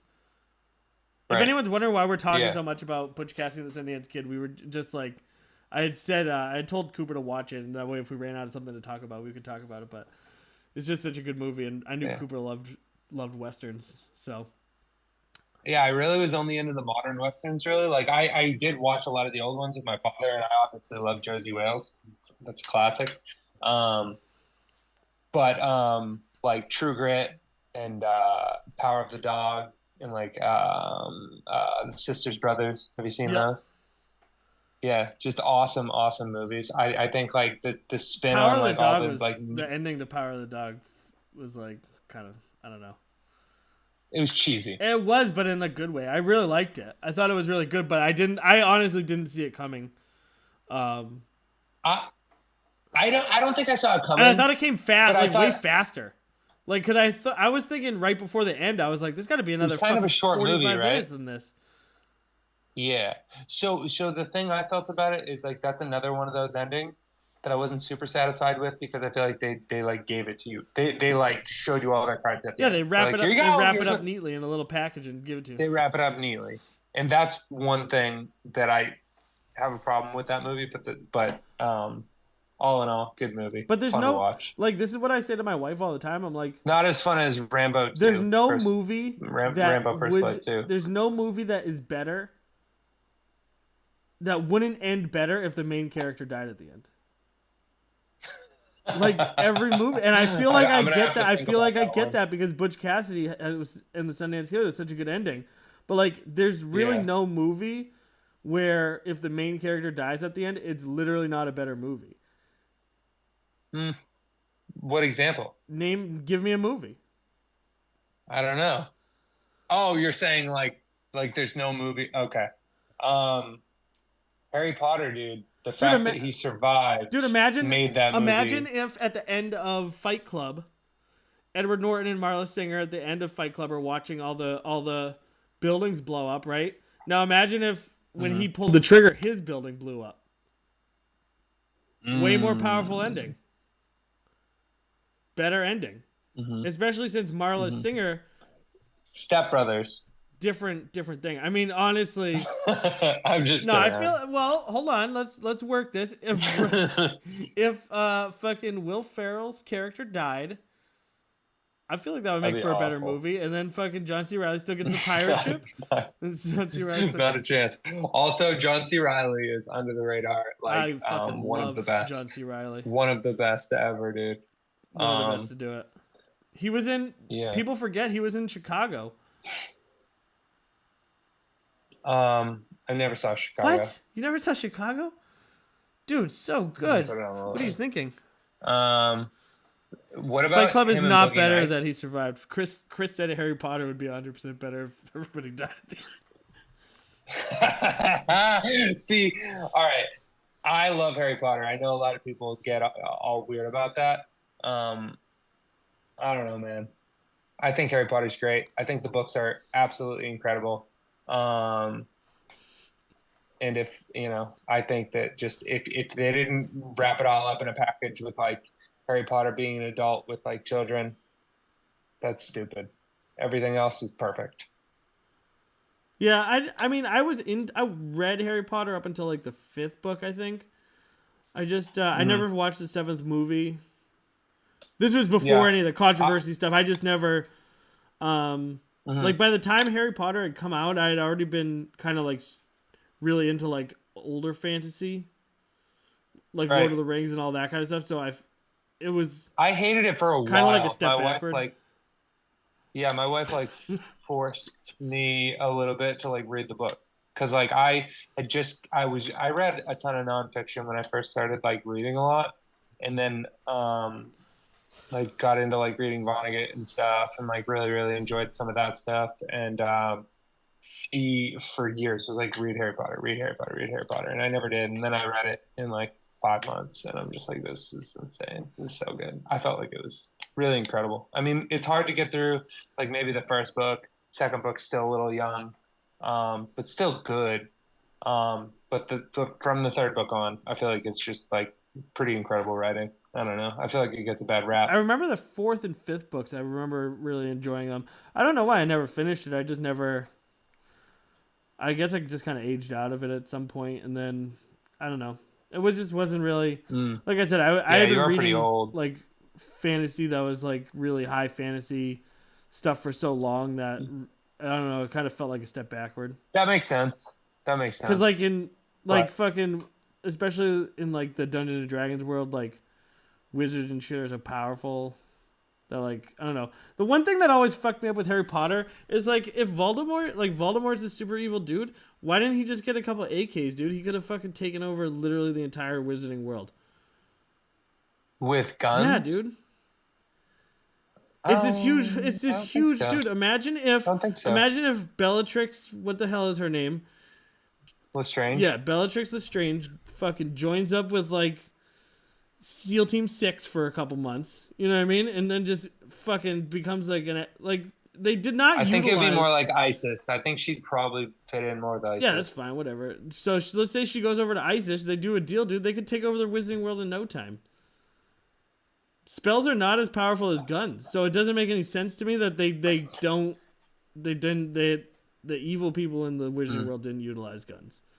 Spells are definitely way more powerful than They are guns. absolutely not. I'm just gonna You I'm just gonna can put watch that out there. every spell in Harry Potter travel across the screen. Which means that about 60 bullets could have ripped through somebody before a spell hit. No dude, I spell don't think in Harry so. Potter is as I powerful as a don't gun. think so. Slinging Dude, hot lead is problem the with most reading- powerful spell on the planet. No, it's not, dude. No, it's not. Absolutely. The thing about reading Harry Potter, the problem with it is you start to think about everything with like, oh, if I had a fucking wand, dude, I'd be like, this would be way That's how I easier. felt when the first time I saw Star Wars. I was like, dude, if I could just make shit come to me without having to get up. What a game-changing thing that would be. Right. I always felt like Jedi didn't Well, utilize their force powers enough. What for? Dude, Like, Dumbledore could a definitely drink not stop the across the bullets. room, He's dude? old, dude. He's old and slow. Fucking Voldemort would have. Yeah, dude. There is no gun in the wizarding world like ever. Guns are pretty effective tools, but maybe it's because they're in like London and they like have nightsticks, so they don't need to That's worry probably about that. one of the situations or one of the reasons that they were never even just brought up at all in any of the books is just because, well, one, they're for kids, but two, because the UK doesn't really have guns. No, dude, no. I think that's also like a mistake. I think like the first ones are for kids. I feel like the rest of them like kind of age with you a little All right, bit. well, whatever. I still think guns. I'm a Dude, grown I man. think one. I don't I think know. one Death Eater with a gun could have taken over all of Hogwarts. What about the Dude, fucking Hagrid had that crossbow, so he seemed to think that fast move like projectiles were effective. Now imagine dude, if Hagrid wasn't allowed to do magic. okay, so Hagrid had to do magic in secrecy. That's why he had a crossbow. all right, well, he should have had a gun, and then they couldn't have told him not to do magic anymore. There's nothing they could have He done. had a Glock. I think Hagrid's a little big for a Glock. All right, but if there's a Dementor, you cannot defeat a gun with a Dementor. One stag Patronus could not nuke or a a small Dementor. city. No way. What, a Dementor? Yeah. So That's like that'll end up that, as like a major pain situation where there's like if he's still in there, he ain't happy, you know? Yeah, dude. I don't know. I think that guns would solve some of your problems, but it wouldn't solve all your problems. Guns definitely do not solve anyone's problems. That's not what I'm saying. I'm saying that if Voldemort... No, I know what you're saying. I'm saying that if Voldemort had a gun, it would have solved some of his problems. Right. I mean, I guess Voldemort had the Horcruxes, so he could have survived longer. But still, I don't know. I feel like even a Horcrux probably can't stand up to a fucking... Dude, imagine you're Dumbledore and fucking Voldemort comes in and then all of a sudden Dumbledore has a gun. It could have worked the other way too. I feel like they should have just got Okay, guns. so if he had a gun and a wand... Dude, there's no way. I think that would be beneficial. If you had... All right, so let's say... How fast do you think the fastest spell moves? Like you can see that the like fact that you can second, see them, dude? the fact feet that you per can second? see them means that they're inherently slower than a bullet. Like way slower than a bullet. Bullets move at like 3,000 feet per second.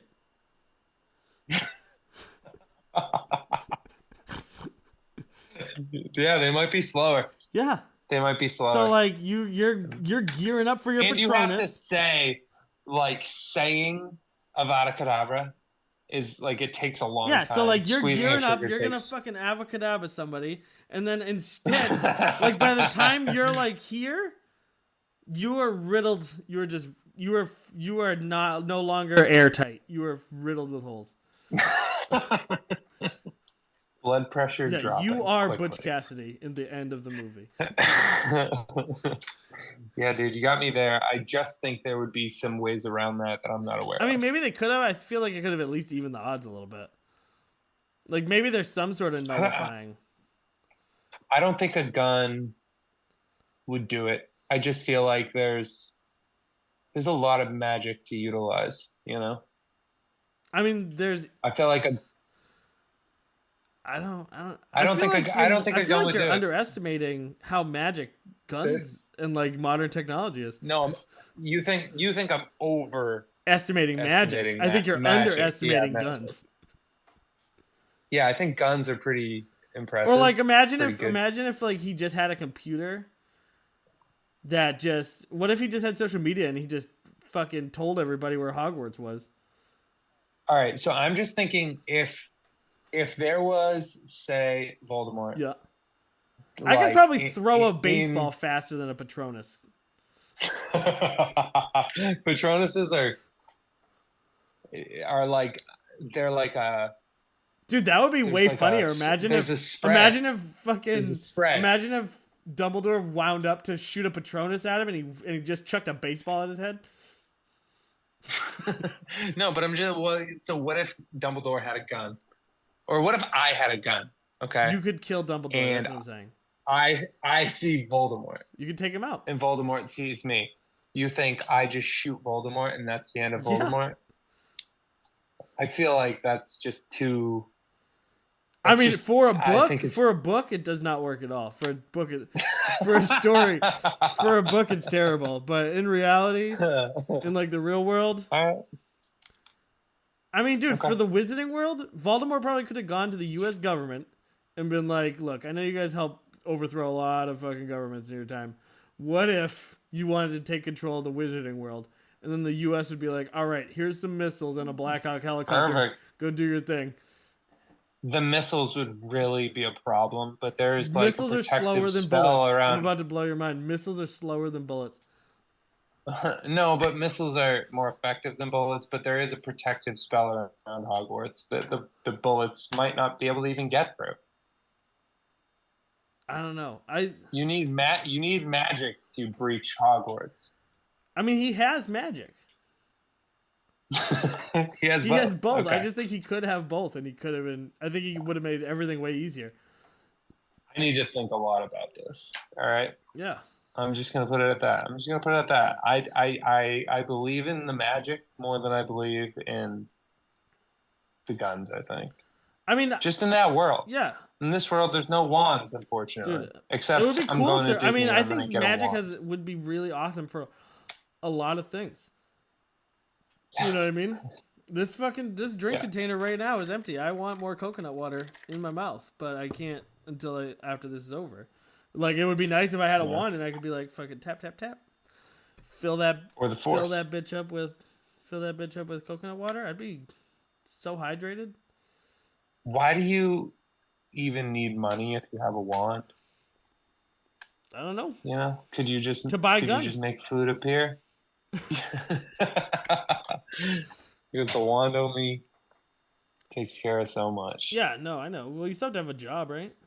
Dude, imagine being able to do magic but still needing just like a normal job. That sucks. That really sucks. Well, I feel like no job is like a normal job if you're a wizard, but I guess it's a normal job to a Well, wizard. wizards got to have plumbers and shit. It's not like you just like there's still a I whole don't know, set. dude. There's still like you still have to do all that, take care of that business. I feel like I feel like maybe. Maybe they just make their house elves Maybe. do it. Yeah, dude. I do have some No. issues with There's got to the be way some people low treat tier. house There's got to be elves. some low tier wizard like me that just doesn't like that ends up in some dead It end just job. does video work. Yeah. Or just like, what about like some like wizard, like who works at the wizard guest, like the convenience store? You know what I mean? Yeah. That's a good point, dude. Well, the woman that like does the cart on the Hogwarts Express, Has a drug problem. she's like she's she's depressed. She doesn't know how to express her feelings. No, she's been doing it for like 200 years or something like that, dude. Wow. I don't know. That's pretty, I mean, that's a long time. It's a long time. It's probably even more now. I don't know what year it is. All right, well, on that note, I think we're going to end this. Thank you Okay. so much for everybody who stuck around. Cooper, thank you so much. Where can people find you? So Cooper Paul Richards on Instagram is my personal. I post a lot of my stuff there now, but this year I am working on my company Instagram, which is Trade Building Company, and hopefully I'll get that up and running soon and be posting some content soon. So check me out there. Thank you so much, man. I really appreciate you coming on. Thanks, Nick. Have a great- Yeah, it was awesome talking to you, man. Let's do it again sometime. Have a great night.